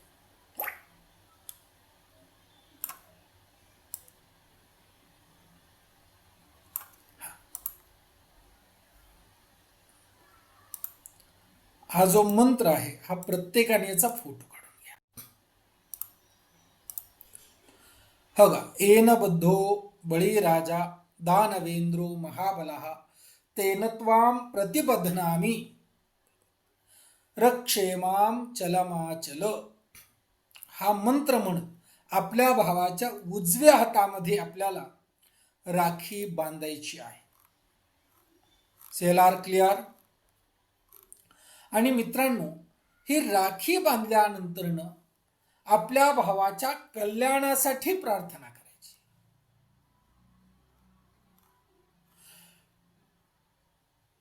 समजलं? कुठे? कल्याणासाठी आपल्याला ही राखी बांधायची.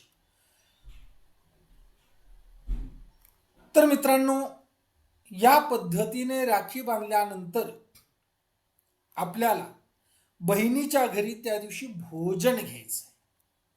मग ही राखी बांधावी कधी? बांधावी कधी? तर शास्त्रामध्ये असं सांगितलेलं आहे. जाऊ दे, ते तुम्हाला नको सांगायला. नको ना? तर शास्त्रामध्ये राखी बांधण्याचा काळ उत्तम कोणता सांगितलेला आहे? तर तो आहे अपराह्न काळ. कुठला? अपराह्न काळ. मग अपराह्न काळ म्हणजे कोणता? तर मित्रांनो, आपल्या भारतीय संस्कृतीमध्ये 5 काळ सांगितलेले आहेत. लक्षात आलं? तर त्या 5 काळामधला माध्यान्ह कालावधी नंतरचा जो काळ आहे त्याला अपराह्न काळ असे म्हणतात. म्हणजे शास्त्रामध्ये ततो अपराह्न समये असं वचन आपल्याला सापडतं. आणि ही जी आपण जी पुडचुंडी तयार केलेली आहे त्या पुडचुंडीला रक्षा पोटलिका असं म्हटलं जातं. काय म्हटलं जातं? रक्षा पोटलिका. मग रक्षा प राहिलं आणि पौर्णिमा पासून तेवढंच लक्षात राहिलं तर रक्षा पोटलिका म्हणजे रक्षा करणारी पोटली आपल्याला भावाच्या हातावरती बांधायचंय. म्हणून जर जे जुने आहेत 30-40 वर्षाच्या अंदाजे, तर त्यांच्या कालावधीमध्ये मोठा असा गोल असलेला राखीच यायची. हिरव्या वगैरे रंगाची अशी एकच राखी, बरोबर की नाही? अशी राखी यायची. म्हणजे ती पोटलिका जाऊन म्हणजे पुडचुंडी जाऊन तेवढंच शिल्लक राहिलं. मग नंतर काय यायला लागलं? गोंड्याची. लक्षात आलं? आणि आजकाल तर काय कशा कशाची. मग आजकाल प्लास्टिकची पण राखी येते. प्लास्टिकच्या मनाची राखी खूप आवडीने बांधतो गुरुजी. लक्षात आलं? तर हे कधीतरी बंद झालं पाहिजे मित्रांनो. ह्या गोष्टी तुम्ही कराच. वर्तमान जगाच्या प्रवाहाच्या विरोधात जाऊन चालत नाही, परंतु योग्य ही आवर्जून करा, हे लक्षात ठेवा. काय म्हटलं? लक्षात आलं का? मग आता प्रश्न असा आहे की गुरुजी, तुम्ही जी म्हणजे आता ऑफिस मधून जी राखी घेतलेली आहे, क्रिस्टल राखी, गुरुजी भारी, ती राखी बांधली पाहिजे का? तर नाही, अशा मताचा आधी मी होतो. पण मी जेव्हा याचा अनेक दिवस अभ्यास केल्यानंतर अथर्व वेदामध्ये मणिबंध नावाचा एक प्रयोग आहे. मणिबंध, प्रतिस्तर मणिबंध नावाचा. म्हणजे लग्नामध्ये, लग्न कुणाकुणाचं झालं रे? स्त्री पुरुषांचं कुणाकुणाचं लग्न झालं त्यांनी हँड राईज करा. ज्यांचे विधियुक्त झाले असतील त्यांच्या गळ्यामध्ये सगळ्यात पहिल्यांदा फक्त एक सोन्याचा मणी अभिमंत्रित करून घातला असेल. आठवतंय का हे? एक सिंगल मणी अभिमंत्रित करून. आठवतंय का? तर ह्याला मणिबंध किंवा प्रतिस्सर मणिबंध असे प्रयोग वेदांमध्ये सांगितलेले आहेत. आणि या मणिबंध अथर्व वेदातल्या प्रतिस्सर मणिबंधांचा रेफरन्स घेऊन मी या मताला आलेलो आहे. आत्ता सांगितलेल्या पद्धतीने राखी पौर्णिमा करून जर तुम्ही या पद्धतीची ही राखी बांधली तर त्याचे इफेक्ट आपल्याला वेगळे चांगल्या पद्धतीचे मिळू शकतात. लक्षात आलं का काही म्हटलं ते? कळतंय का? पल्लवीने डोक्याला हातच लावला, गुरुजींनी पॉज घेतला तेवढ्या ह्याच्यात. तर सांगायचा तात्पर्य या पद्धतीला ग्रंथाचा हा रेफरन्स आहे. मग मणी म्हणजे कशाचा? तर असा उल्लेख नाही. तर सोन्याचा मणी, लक्षात आलं, रत्नाचा मणी, क्रिस्टल हा एक रत्नच आहे, तुम्हाला माहिती नसेल तर. ओके, तर तो रत्न आहे या पद्धतीने, म्हणून त्याचा विचार आपल्याला निश्चित करता येऊ शकतो. Sale clear? मात्र राखीला पर्याय म्हणून हाच फक्त वापरायचा, अगदी प्रामाणिकपणे मित्रांनो, हे मला मान्य नाही. काय म्हटलं? लक्षात आलं का? राखी सोबत भावाच्या कल्याणासाठी याचा उपयोग तुम्ही निश्चित करू शकता. त्याचा इफेक्ट खूप चांगला पण होतो. काय म्हटलं? लक्षात आलं का? पण मुख्य विधी फाट्यावरती मारून नुसतं तेच करायचं तर ते काही व्यवहार्य आणि शास्त्रीयही नाही, हे लक्षात ठेवा. CLR clear? ओके. मग गुरुजी आजकाल जे तुम्ही अजून एक त्यातल्या त्यात महत्वाचं, आजकाल ज्या पद्धतीने तुम्ही गोंड्याची राखी बांधताना त्याच्यापेक्षा ही क्रिस्टलची राखी त्यातल्या त्या तुलनेने चांगली. काय म्हटलं? लक्षात आलं का? काहीतरी बांधण्यापेक्षा हे चांगलं. समजतंय का? म्हणजे तुमच्याकडे पर्याय जर असेल ती काही तर ही योग्य. पण हे का गुरुजींनी सांगितलेलं? तर गुरुजींनी सांगितलेलं जास्त होते. ओके, त्याला 100 मार्क आणि याला 75 मार्क आहेत. मात्र ते बांधून तुम्हाला 100% मार्क मिळवायचे असतील, ओके, तर तुम्ही क्रिस्टलचे कॉम्बिनेशन मधली राखी भावाला निश्चित बांधू शकता. भाऊ एकटा राहतोय, त्याचा आत्मविश्वास कमी झालेला आहे, तर ब्लॅक टुर्मिलिनची राखी त्याला निश्चित तुम्ही देऊ शकता. तुमच्या भावामध्ये रुडनेस वाढलेला आहे. पल्लवी म्हणते गुरुजी हो ना. ओके, रुडनेस वाढलेला आहे, तर त्या केसमध्ये तुम्ही त्याला शुद्ध स्फटिक आणि रोज क्वार्ट्स याची राखी देऊ शकता. काय म्हटलं? लक्षात आलं का? तुमच्या भावामध्ये इमोशनल तुमच्या प्रती, म्हणजे तुमचा भाऊ तुमच्याशी बोलत नाहीये, बोलणं कमी झालेलं आहे, तर रोज क्वार्ट्स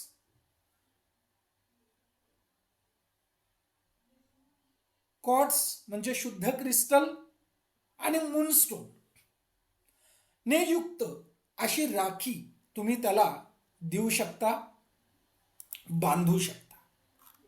लक्षात आलं? बर, तर आधी हे घेऊ आपण सगळा अभ्यास करत, आणि मग याच्यानंतरनं राखी बांधावी कशी, तर त्याचा एक स्टेप बाय स्टेप आपण हे निश्चित हे करू. ओके, एकच.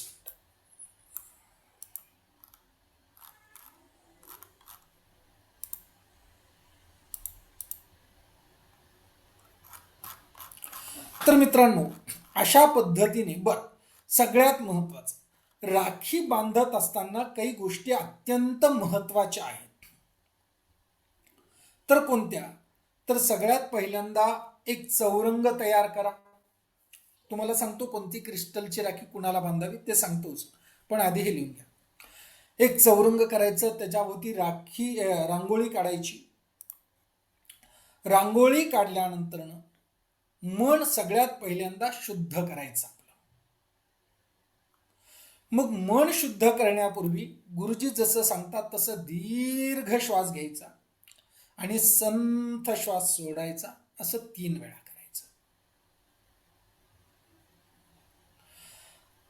आणि मन शुद्ध करत असताना शांत झाल्यानंतर एक विचार करायचा की माझ्या भावाचं कल्याण कशात आहे, माझ्या भावाचं कल्याण कशात आहे. आणि हा विचार करून मनातला राग, भावाकडूनच्या असलेल्या अपेक्षा, जुने व्यवहार काही क्षण आपल्याला बाजूला ठेवायचे. लक्षात आलं? गुरूंचं स्मरण करायचंय, गणेशाचं स्मरण करायचंय, कुलदेवता आणि इष्टदेवतेचं स्मरण करायचंय. हे करण्यापूर्वी आई वडील असतील तर आधी त्यांना वंदन करायचंय, आणि नसतील तर त्यांचंही स्मरण करायचंय. तो गावकर लिहायचंय. ओके, स्मरण करायचं.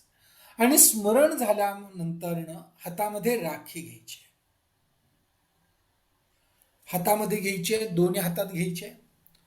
आणि मित्रांनो, संकल्प करायचा आहे. मग संकल्प काय आहे तर आजच्या या पवित्र प्रसंगी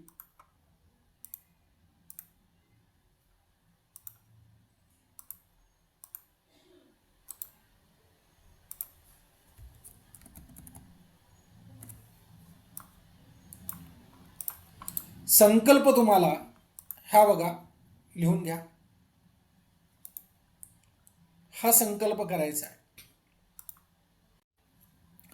आजच्या या पवित्र प्रसंगी माझ्या भावाच्या कल्याणासाठी, त्याच्या जीवनात सद्बुद्धी, आरोग्य, सुख, प्रगती, आत्मविश्वास आणि सदाचार वृद्धिंगत व्हावा. तसेच आमच्या भाऊ बहीण नात्यात प्रेम, विश्वास आणि परस्पर सन्मान कायम राहावा, या शुभ भावाने मी जी राखी बांधत आहात ती राखी बांधत आहे. लक्षात आलं? या पद्धतीचा संकल्प करून आपल्याला राखी बांधायची. लक्षात आलं? मग मित्रांनो, टायगर आय ची राखी आहे, ती राखी कशासाठी तर माझ्या टायगर आईची राखी असेल तर उदाहरणतः तुम्हाला हा स्पेसिफिक संकल्प करायचा आहे, तर माझ्या भावामध्ये आत्मविश्वास, धैर्य, स्थैर्य आणि विचारपूर्वक निर्णय घेण्याची वृत्ती वृद्धिंगत होण्यासाठी किंवा होवो अशा पद्धतीची प्रार्थना करायची.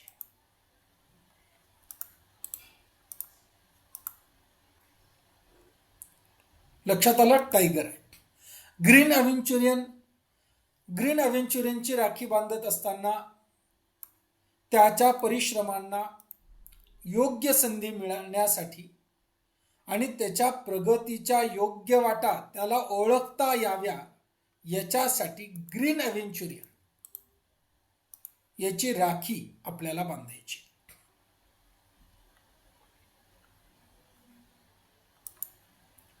सिट्रीन त्याच्या जीवनात आर्थिक विवेक,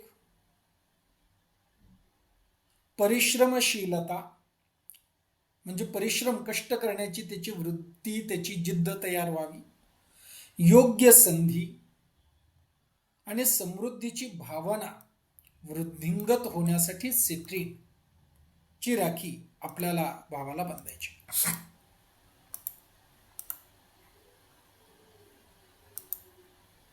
अमेथिस्ट त्याच्या मनात शांतता, संयम आणि प्रसंगाला विवेकाने सामोरे जाण्याची वृत्ती वाढण्यासाठी अमेथिस्टची राखी.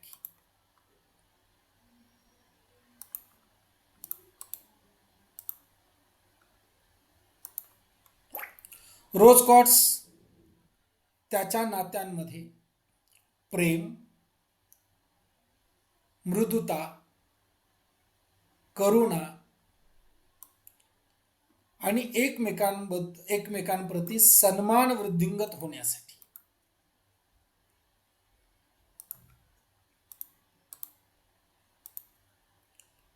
लॅपिस लाजुली त्याला राजावर्त असंही म्हणतात. लॅपिस लाजुलीला राजावर्त.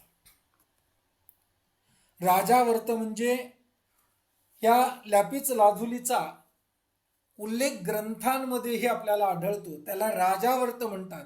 पूर्वी राजे लोक हा रत्न आपल्या मुकुटामध्ये धारण करायचा. म्हणजे राजा ज्याला धारण करतो असा तो आवर्त म्हणजे राजावर्त. म्हणजेच इंग्लिश मधून त्याला लॅपिस लाजुली असं म्हणतात.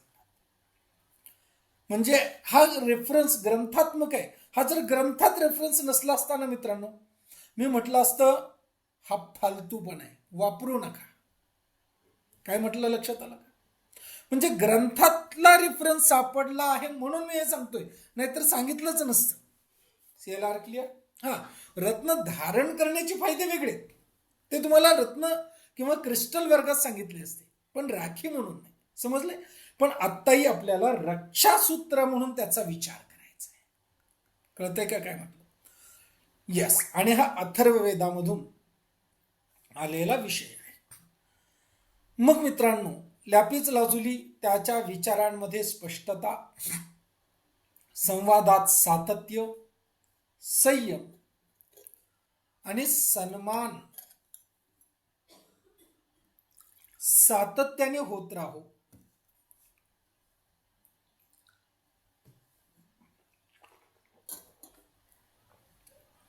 क्लिअर क्वार्ट्स म्हणजे शुद्ध स्फटिक त्याच्या जीवनातील शुभ संकल्पांना स्पष्ट दिशा मिळो आणि विवेकपूर्ण प्रयत्नांची प्रेरणा मिळो याच्यासाठी आपल्याला शुद्ध स्फटिकाची राखी वापरायची. ब्लॅक टूरमलिन संकटाच्या प्रसंगी त्याला स्थैर्य, सावधपणा आणि योग्य निर्णय घेण्याची बुद्धी त्याला प्राप्त होण्यासाठी.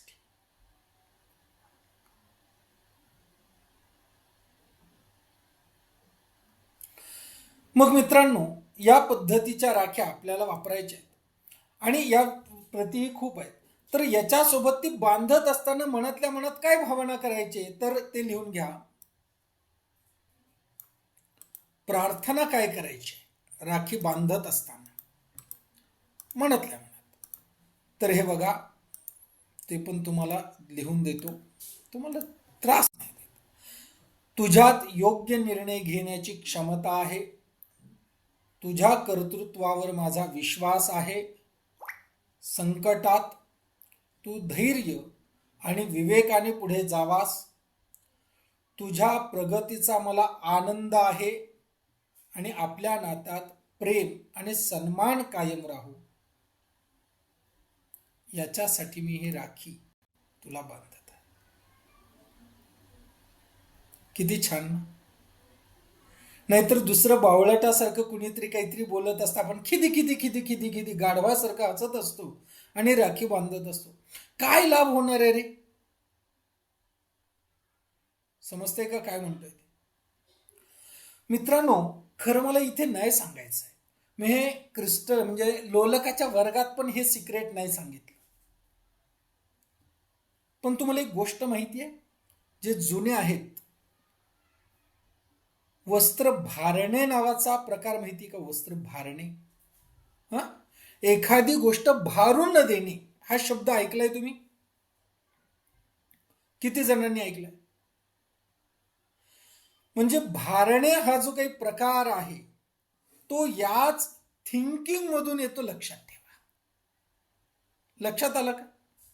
मला त्याच्यावरती आत्ता प्रकाश नाही टाकायचा, परंतु तुम्हाला फक्त एक फुसटचा रेफरन्स द्यायचा आहे की ते करत असताना तुम्ही जे थिंक करता, विचार करता, त्याचा इफेक्ट किती गंभीर असतो.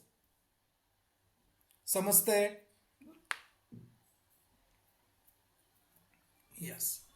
तर राखी बांधत असताना हा विचार देखील अत्यंत गरजेचा आहे. आणि मग मित्रांनो, राखी बांधल्यानंतरनं मोठ्या बहिणीने आयुष्मान भव, यशस्वी भव आणि सुखी भव, मोठ्या बहिणीने छोट्या भावाला आशीर्वाद द्यावा. मग छोटी बहीण असेल तर मोठ्या भावाने छोट्या बहिणीला आशीर्वाद द्यावा. लक्षात आलं? मग बहिणीसाठी देखील भावाने प्रार्थना करणं अत्यंत गरजेचं आहे. बहिणीसाठी देखील भावाने प्रार्थना करणं अत्यंत गरजेचं आहे. कारण बहीण जर एवढ्या मनापासून बांधते तर भावाच्याही मनामध्ये काही फिलिंग्स त्या क्षणी असायला हवं, बरोबर की? तर ती प्रार्थना काय आहे? तर हे ईश्वरा, माझ्या भावाला सद्बुद्धी दे, त्याच्या योग्य प्रयत्नांना दिशा दे, सुखात त्याला नम्रता आणि संकटात धैर्य दे, योग्य अयोग्य ओळखण्याचा विवेक दे, त्याच्या जीवनात आरोग्य, समाधान आणि सदाचार राहो, आमच्या नात्यातील प्रेम व्यवहारापेक्षा मोठे राहो, आम्हाला एकमेकांच्या सुखात, आनंदी आणि दुःखात आधार बनण्याची बुद्धी दे. लक्षात आलंय? तर या पद्धतीने बहिणीने भावासाठी प्रार्थना करायची आहे. आणि या पद्धतीने जर आपण राखी बांधली तर मित्रांनो, लक्षात ठेवा, खऱ्या अर्थाने आपल्याला याचा निश्चित फायदा झाल्याशिवाय राहणार नाही. लक्षात आलं? किंवा तुम्ही दोघेही मिळून राखी बांधल्यानंतरनं स्वतःच्या हृदयावरती हात ठेवून एकमेकांप्रती दृढ निश्चयाचा प्रण घेऊ शकता. आम्ही एकमेकांच्या सुखाचा आनंद घेऊ, संकटात शक्य तेवढा आधार देऊ, मतभेद झाले तरी सन्मान सोडणार नाही, आर्थिक व्यवहारामुळे नाते तोडणार नाही, एकमेकांच्या वैयक्तिक मर्यादांचा आदर करू, आई वडिलांप्रती असलेल्या जबाबदाऱ्यांचा परिस्थितीनुसार विचार करू आणि आमच्या भाऊ बहीण नात्यात प्रेम, संवाद आणि आपलेपणा जपण्याचा प्रयत्न करू. समजले? या पद्धतीने आपण जर ह्या गोष्टी केल्या तर आपल्याला त्याचा निश्चित खूप चांगल्या पद्धतीने मदत होऊ शकते. तर माझ्या प्रिय विद्यार्थी मित्रांनो, आय होप तुम्हाला ह्या सगळ्या गोष्टी नीट समजलेल्या असतील.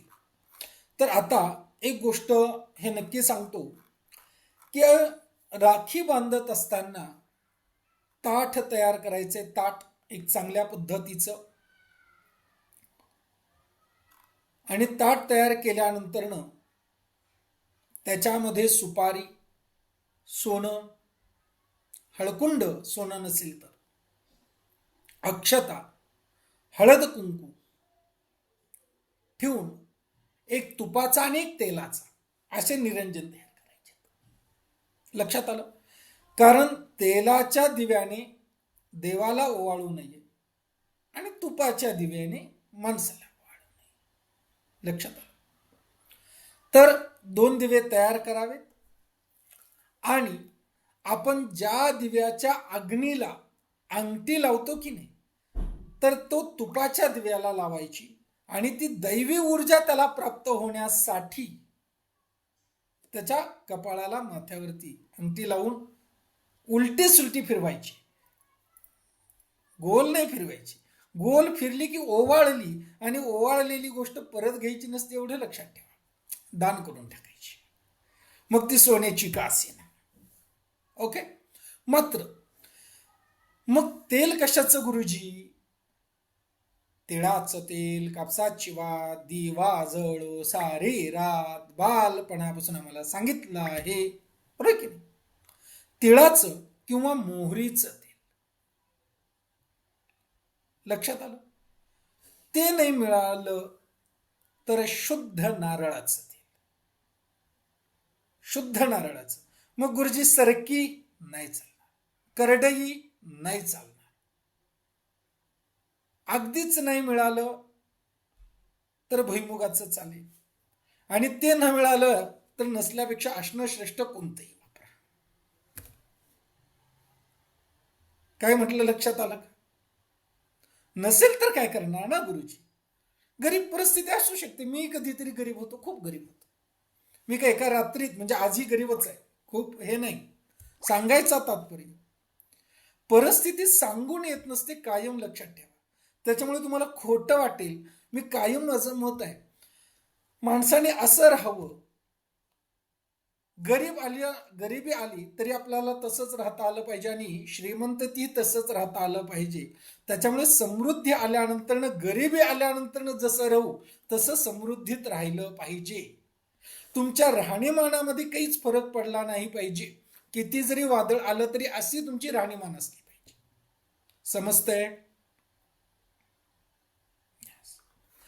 तर अशा पद्धतीने आपल्याला काय करायचंय? औक्षण करायचंय. आणि औक्षण केल्यानंतर मग औक्षण म्हणजे काय? औक्षण का करायचंय? तर आयुष्य क्षीण न होण्यासाठी औक्षण करायचं. आणि राखी बांधण्यासाठी काही द्यायचं नाहीये बहिणीला, हे लक्षात ठेवा. राखी बांधली म्हणून काहीच द्यायचं नाही. द्यायचे औक्षण केल्यामुळे. कशामुळे? औक्षण. कारण मित्रांनो,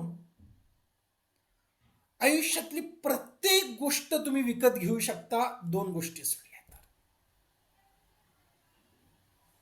प्रत्येक गोष्ट. एक आरोग्य आणि दुसरं आयुष्य. आणि अमूल्य आहे. आणि अमूल्य असल्यामुळे ते असंच घेऊ नये. त्याच्या प्रति कृतज्ञता भाव व्यक्त करण्यासाठी काहीतरी बदल्यात द्यावं, जेणेकरून समोरच्याला ते देताना संतुष्टता प्राप्त होईल. उदाहरणार्थ, एखादी बाई असते घरातली, एका नवऱ्याची बायको असते, वैतागलेली असते, आणि घरात अचानक दोन पाहुणे टपकतात, आणि नेमके असा व्यक्ती सासू सासरे किंवा ननंद. किती आनंदाने करेल, जो काढून टाकायच्यातला. मग एवढ्यात नवरा तुम्हाला म्हटलं, चल आपण थोडा डायमंडचा हार तुला घेऊन येऊया. तेवढ्यात फोन आला. वैतागलेली परिस्थिती सेम आहे, पण आता तुम्ही डायमंडचा हार घेऊन जायला म्हटलेला आहे, फोन तुम्ही उचललाय, आणि ननंद आणि सासू सासरे तुमच्याकडे जेवायला येत आहेत. कराल की नाही? कराल की नाही? करालच ना गुरुजी, आनंदाने कराल. डायमंडचा हार घ्यायला जायचंय. तर देणं घेणं कशासाठी? तर तुम्हाला एक सकारात्मकता यावी, सकारात्मक भाव टिकून राहावा, विचार स्थिर राहावा. लक्षात आलं का? याच्यासाठी कृतज्ञता म्हणून, जेणेकरून कृतज्ञ होऊ नये, कारण ही गोष्ट कोणत्याच किमतीत दिली जात नाही. म्हणून कृतज्ञता भाव व्यक्त करण्यासाठी औक्षण रिकाम्या करून घेऊ नये, हाताने करू नये, बदल्यात काहीतरी प्रदान करा. लक्षात आलं? तर अशा पद्धतीने राखी पौर्णिमा साजरी करावी. मित्रांनो, चट करणं, बहिणीने भावाला बांधण्यासाठीची क्रिस्टल राखीचे कॉम्बिनेशन्स आपण पाहू. मिळाले, उपलब्ध असतील तर घ्या, नाहीतर तुम्ही त्या पद्धतीचे क्रिस्टल पण वापरू शकता. सर्वांगीण कल्याणासाठी भावाच्या क्लिअर क्वार्ट्स, टायगर आय आणि रोज क्वार्ट्स.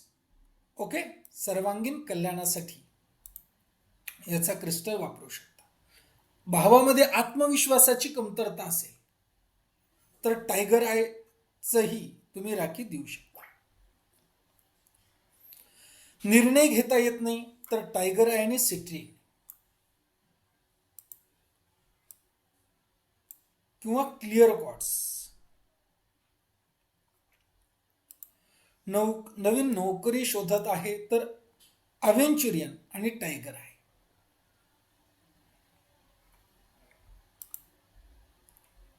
प्रमोशन, करिअर ग्रोथ हवे असेल तर अव्हेंचुरियन, टायगर आय आणि क्लिअर क्वार्ट्स म्हणजे शुद्ध स्फटिक.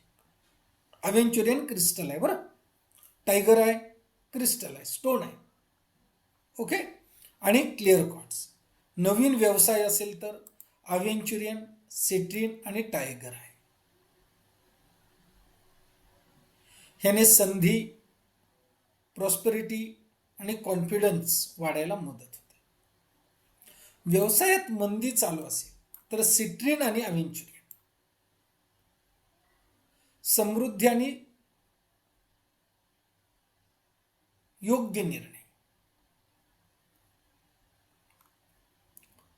आर्थिक स्थैर्य सिट्रीन आणि टायगर आहे. मग गुरुजी सिट्रीन का तर प्रॉस्पेरिटी आणि टायगर आहे का तर डिसिप्लिन.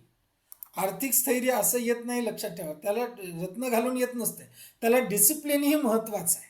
कळतंय का काय म्हटलं? सातत्य, नियमितपणा. नुसतं हे घातलं म्हणजे सगळं होणार नाही, त्याला बल मिळेल पण कृती तर त्याची त्यालाच करायची. कृती योग्य असेल तर त्याला दैवाची साथ मिळायला मदत होऊ शकते. समजतंय? यस. मग मित्रांनो, आर्थिक निर्णयात गोंधळ असेल तर टायगर आय आणि क्लिअर क्वार्ट्स.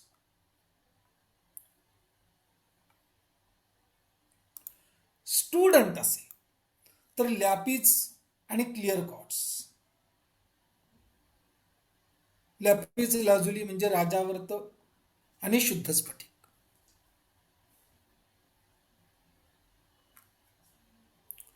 परीक्षा, इंटरव्ह्यू साठी लॅपिज आणि टायगर आय. ज्ञान आणि कॉन्फिडन्स.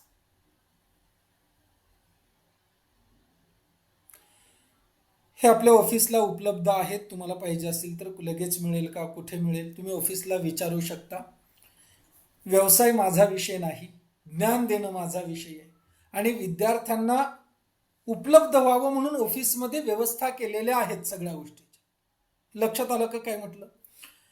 तर तुम्ही ऑफिसशी संपर्क करू शकता. ऑफिसचा नंबर 9145231189 किंवा 9529839597 किंवा तुम्ही माझ्या नंबरवरती मेसेज करू शकता. मला त्याच्यासाठी फोन करू नका, मेसेज जसाच्या तसा कॉपी पेस्ट करून किंवा स्क्रीनशॉट काढून मी ऑफिसला पाठवेन. ओके, ते तुम्हाला फोन करतील आणि तुमचं कम्युनिकेशन होईल, नाही तर तुम्हाला नंबर पाठवून देईल. समजलंय? ओके. आणि हा तिथून रिस्पॉन्स मिळालाच नाही तर माझ्या कानावर घाला, त्यांना प्रेमाने झापून काम करून घेण्याचं ती जबाबदारी माझी आहे, तेवढी मी नक्की पार पाडेल. Okay, yes. तर मित्रांनो, पुढचा जो क्रिस्टल आहे तर स्पर्धा परीक्षेसाठी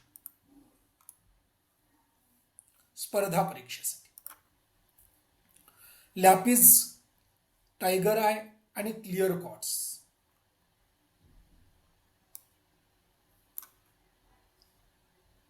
रागराग आणि चिडचिड.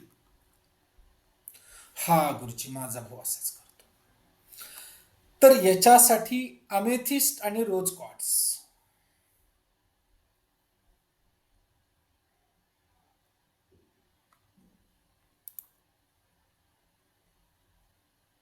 मानसिक शांतता अमेथिस्ट.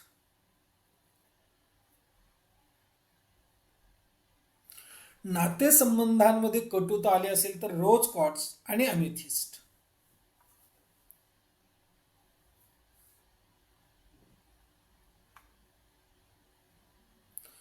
संवाद सुधारावा असं जर वाटत असेल तर लॅपिज आणि रोज क्वार्ट्स.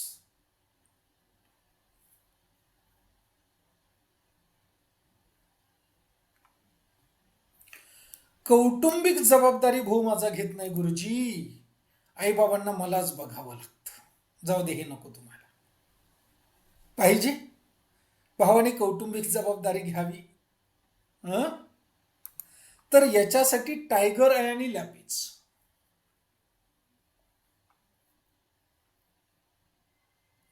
नवीन जबाबदारी लीडरशिप येण्यासाठी टायगर आय आणि लॅपिज.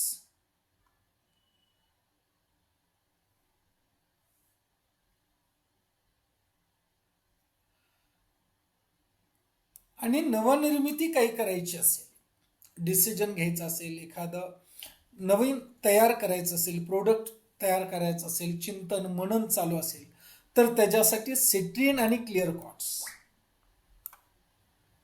माफ करा, सिट्रीन नाही, कार्नेलियन आणि क्लिअर कॉर्ड्स.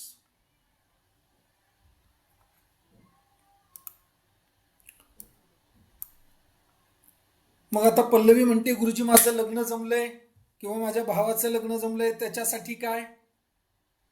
तर त्याच्यासाठी नवीन लग्न झालेल्या जोडप्यासाठी, मग बहीण असेल ओके किंवा भाऊ असेल, तर याच्यासाठी मून स्टोन आणि क्लिअर कॉर्ड्स.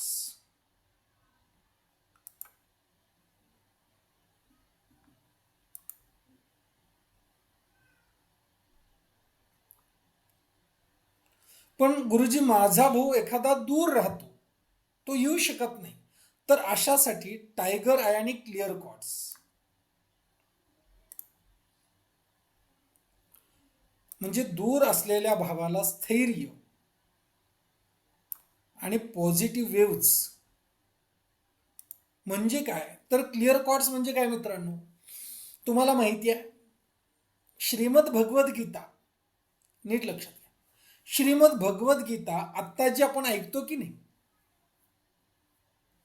ही स्फटिकामध्ये पूर्वी रेकॉर्ड झाली होती, माहिती आहे तुम्हाला. म्हणजे भगवान श्रीकृष्णाने जेव्हा अर्जुनाला गीता सांगितली तेव्हा शुद्ध स्फटिकाची माळ भीष्म पितामहांच्या गळ्यामध्ये होते, त्याच्यात हे शब्द रेकॉर्ड झाले होते. म्हणजे स्फटिकातून ऊर्जा ट्रान्सफर करता येते. समजलंय? ओके. म्हणून दूर असलेल्या भावाला जर पॉझिटिव्ह वेव्स पाठवायचे तर हे क्रिस्टल, काय म्हटलं, हे क्रिस्टल, आणि मग त्यातल्या त्यात शुद्ध क्रिस्टल हे जास्त उपयोग आहेत. ओके. मग संरक्षण प्राप्त होण्यासाठी ब्लॅक टुर्मलिन आणि टायगर आहे.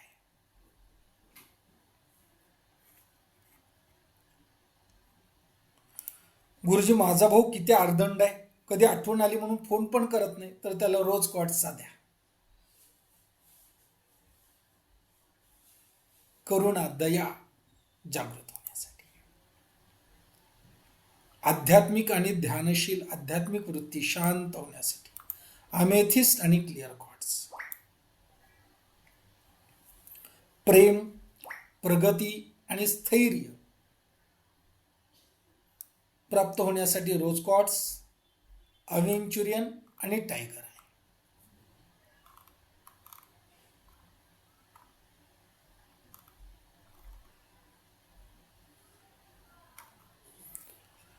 मित्रांनो, अशा पद्धतीने बहिणी आपल्या भावाला मूळ राखी सोबत या पद्धतीची राखी देऊ शकते, बांधू शकते. CLR clear? मित्रांनो, भावानेही बहिणीला देण्यासाठी काय पाहिजे का क्रिस्टलचं? किती जणांना पाहिजे? कोणत्या गोष्टीसाठी कुणाला काय पाहिजे सांगू? हा, सगळ्यांनी कॅमेरे चालू केले तर सांगणार, नाही तर नाही.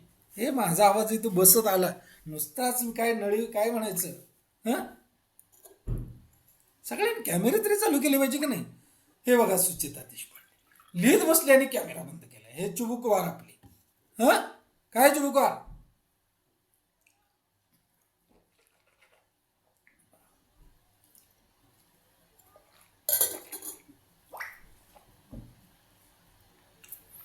तर लिहून घ्या मित्रांनो. बहिणीच्या सर्वांगीण कल्याणासाठी रोज कॉट्स, क्लिअर कॉट्स आणि टायगर आहे. आत्मविश्वास वाढण्यासाठी बहिणीचा टायगर आहे.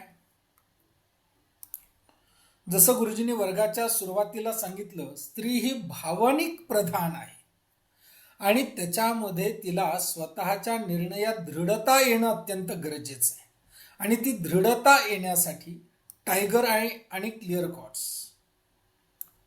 कॉन्फिडन्स आणि क्लिअरिटी. नवीन नोकरीसाठी अव्हेंचुरियन आणि टायगर आयचं ब्रेसलेट भाऊ बहिणीला देऊ शकतो. लक्षात आलं? येस. मग करिअर ग्रोथ अव्हेंचुरियन आणि टायगर आय.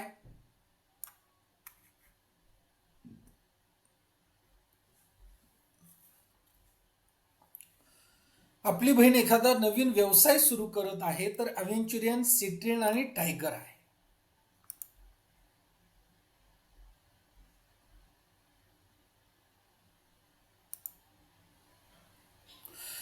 व्यवसायात प्रगती होण्यासाठी अव्हेंचुरियन आणि सिट्रिन.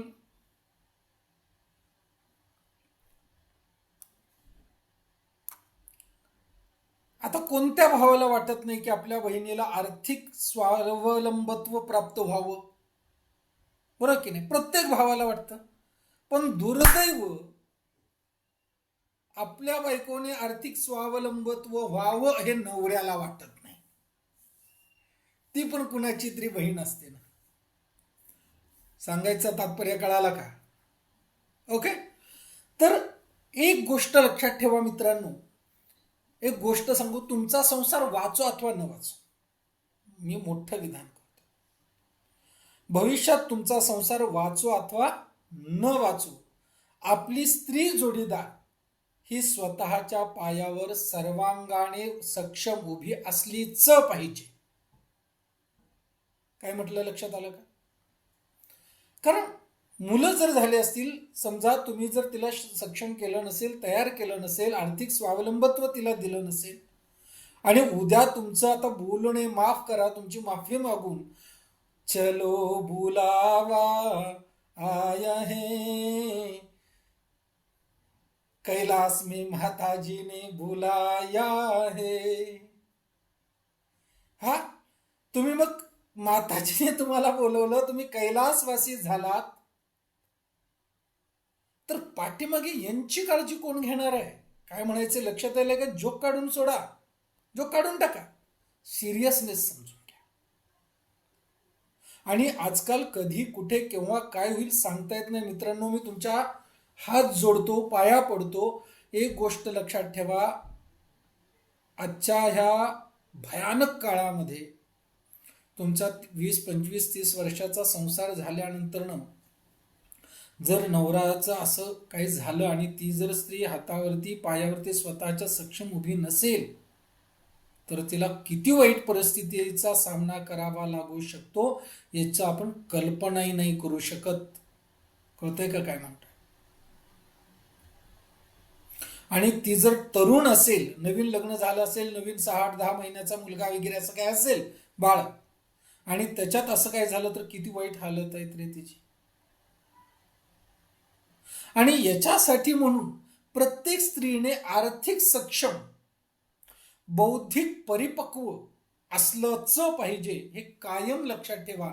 आणि नसेल तर व्हा, ही तुमचा भाऊ म्हणून माझी तुमच्याकडून राखी पौर्णिमेची मागणी आहे, एवढं लक्षात ठेवा. समजलंय? ह्या सगळ्या गोष्टी फॉलो करा, तुमचं कल्याण आहे त्याच्यामध्ये. आणि जर पुरुष लोक करत नसतील तर हे लक्षात ठेवा, आपण अमरपट्टा घेऊन आलेलो नाही आहोत.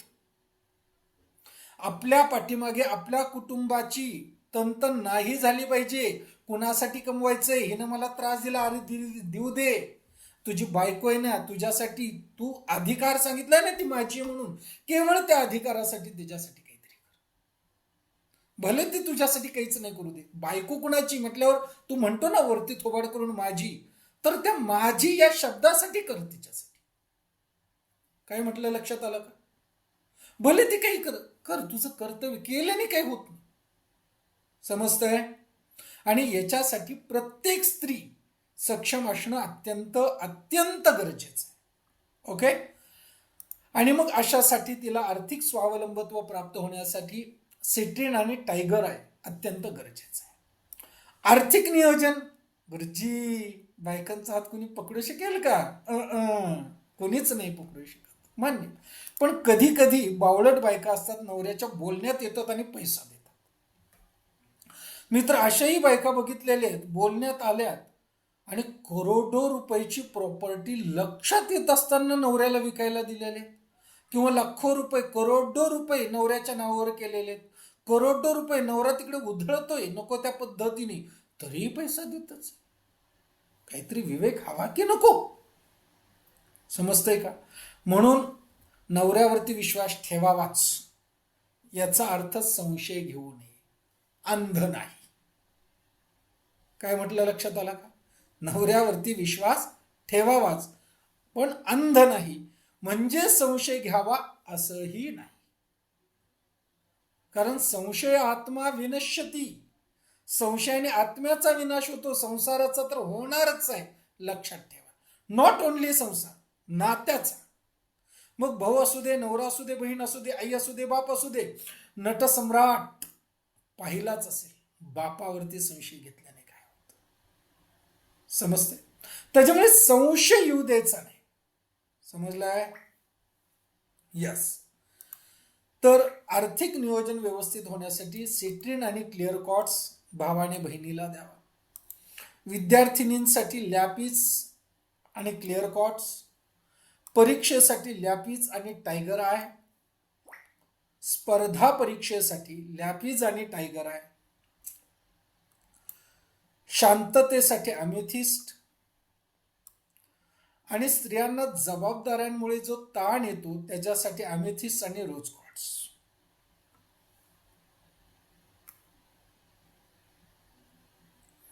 नात्यामध्ये गिव्ह अँड टेक दोघांकडूनही राहावं याच्यासाठी रोज क्वार्ट्स. कुटुंबामध्ये परस्परांमध्ये प्रेम आदर राहण्यासाठी रोज क्वार्ट्स आणि अमेथिस्ट.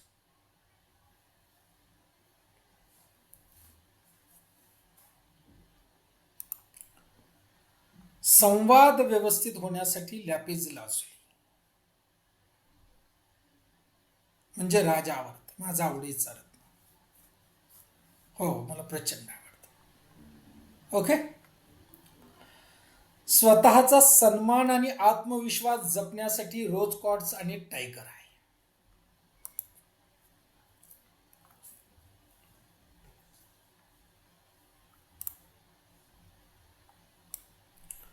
नवीन जीवनाच्या टप्प्यावरती जर तुम्ही असाल, काही जीवनामध्ये उलतापालट झाली असेल, तर मूनस्टोन आणि क्लिअर क्वार्ट्स.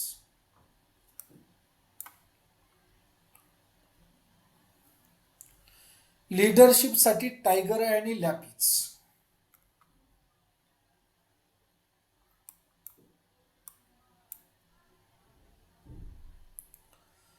तुम्ही एखाद्या कला क्षेत्रात असाल, कलाकृती सादर करायची, जसे की आमच्या इथे गायिका आहेत अशांसाठी, तर कार्नेलियन आणि क्लिअर कॉर्ड्स.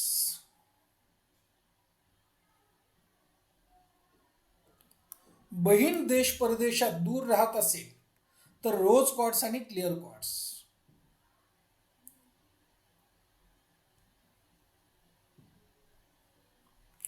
नवीन व्यवसाय, साइड बिझनेस याच्यासाठी अव्हेंचुरियन आणि टायगर आहे.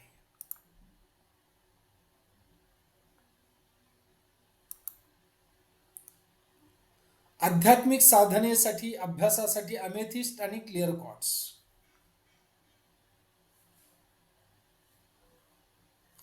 तर अशा पद्धतीने बहिणींना देखील आपण भाऊ म्हणून हे ब्रेसलेट देऊ शकतो, राखी म्हणून देऊ शकतो. आणि आता मित्रांनो, ज्यांना बहीण नाही ते कोणत्याही स्त्रीकडून जिच्याबद्दल कधीच मनामध्ये विकार आलेला नाही, आदर कायम असेल, जिला भाऊ नाही अशा स्त्रीने देखील ज्या पुरुषाबद्दल मनामध्ये कधीच विकार आलेला नाही,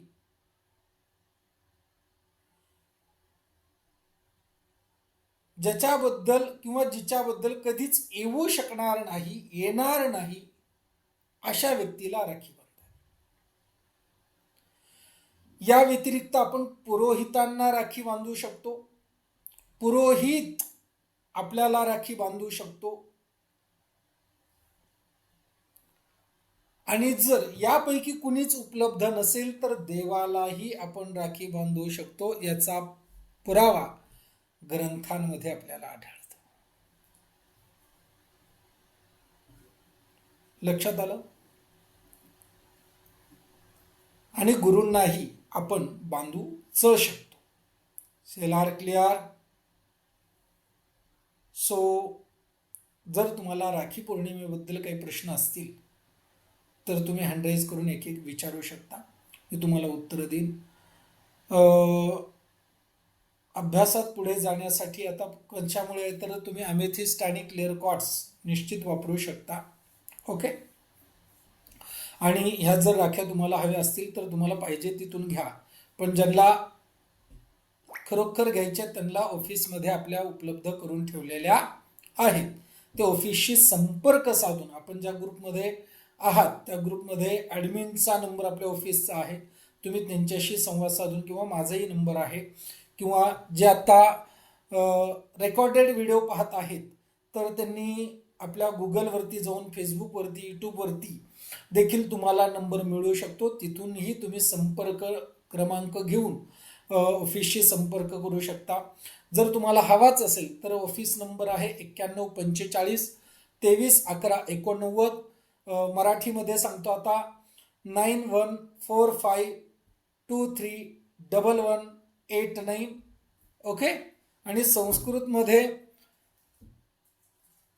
दुसरा नंबर सांगतो, 9529839597.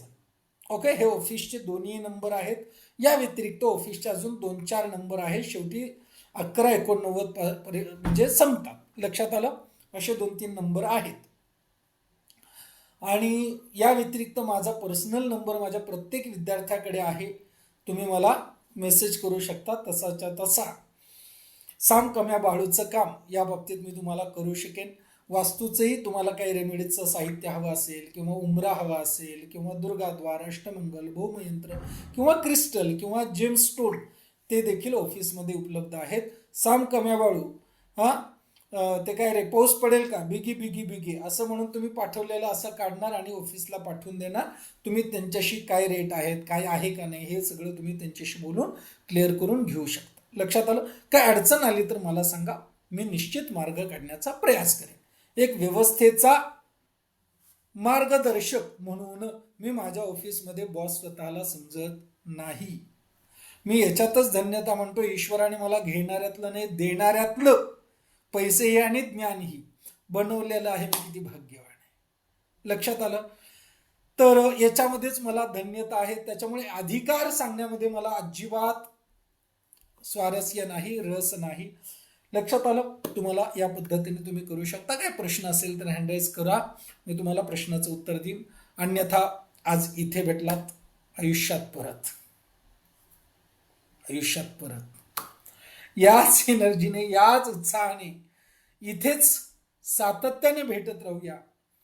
माझ्या सर्व भगिनींना राखी पौर्णिमेच्या रक्षमयी शुभेच्छा. सर्वे भवन्तु सुखिनः, सर्वे सन्तु निरामयाः, सर्वे भद्राणि पश्यन्तु, मा कश्चित् दुःखमाप्नुयात्. या देवी सर्वभूतेषु रक्षारूपेण संस्थिता. नमस्तस्ये नमस्तस्ये नमस्तस्ये नमो नमः. माझ्या प्रत्येक भगिनीमध्ये असलेल्या स्त्री शक्तीच्या मातृशक्तीला वंदन करून आजच्या वर्गाला मी झालेली सेवा भगवतीला अर्पण करतो आणि माझ्या वाणीला इथेच विश्राम देतो. मित्रांनो, काही चुकलं असल्यास क्षमा करा. भगिनींनो, काही उलटं इकडे तिकडे बोललो असल्यास त्यासाठी क्षमा करा. अशाच एनर्जीने, याच उत्साहाने परत अशाच पद्धतीने भेटूया. भेटूया अशाच एक आगळ्या वेगळ्या वर्गामध्ये. तोपर्यंत दिल्या घरी ठेवल्या घरी कुणी ईश्वराने. सुखी राहा. श्रीराम समर्थ. नर्मदे.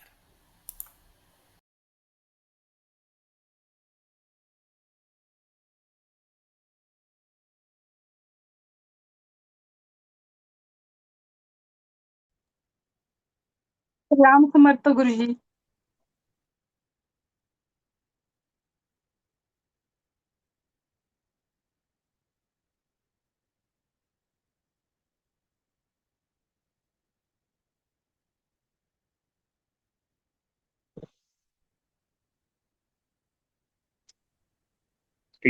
श्री राम समर्थ गुरुजी. श्री राम समर्थ गुरुजी.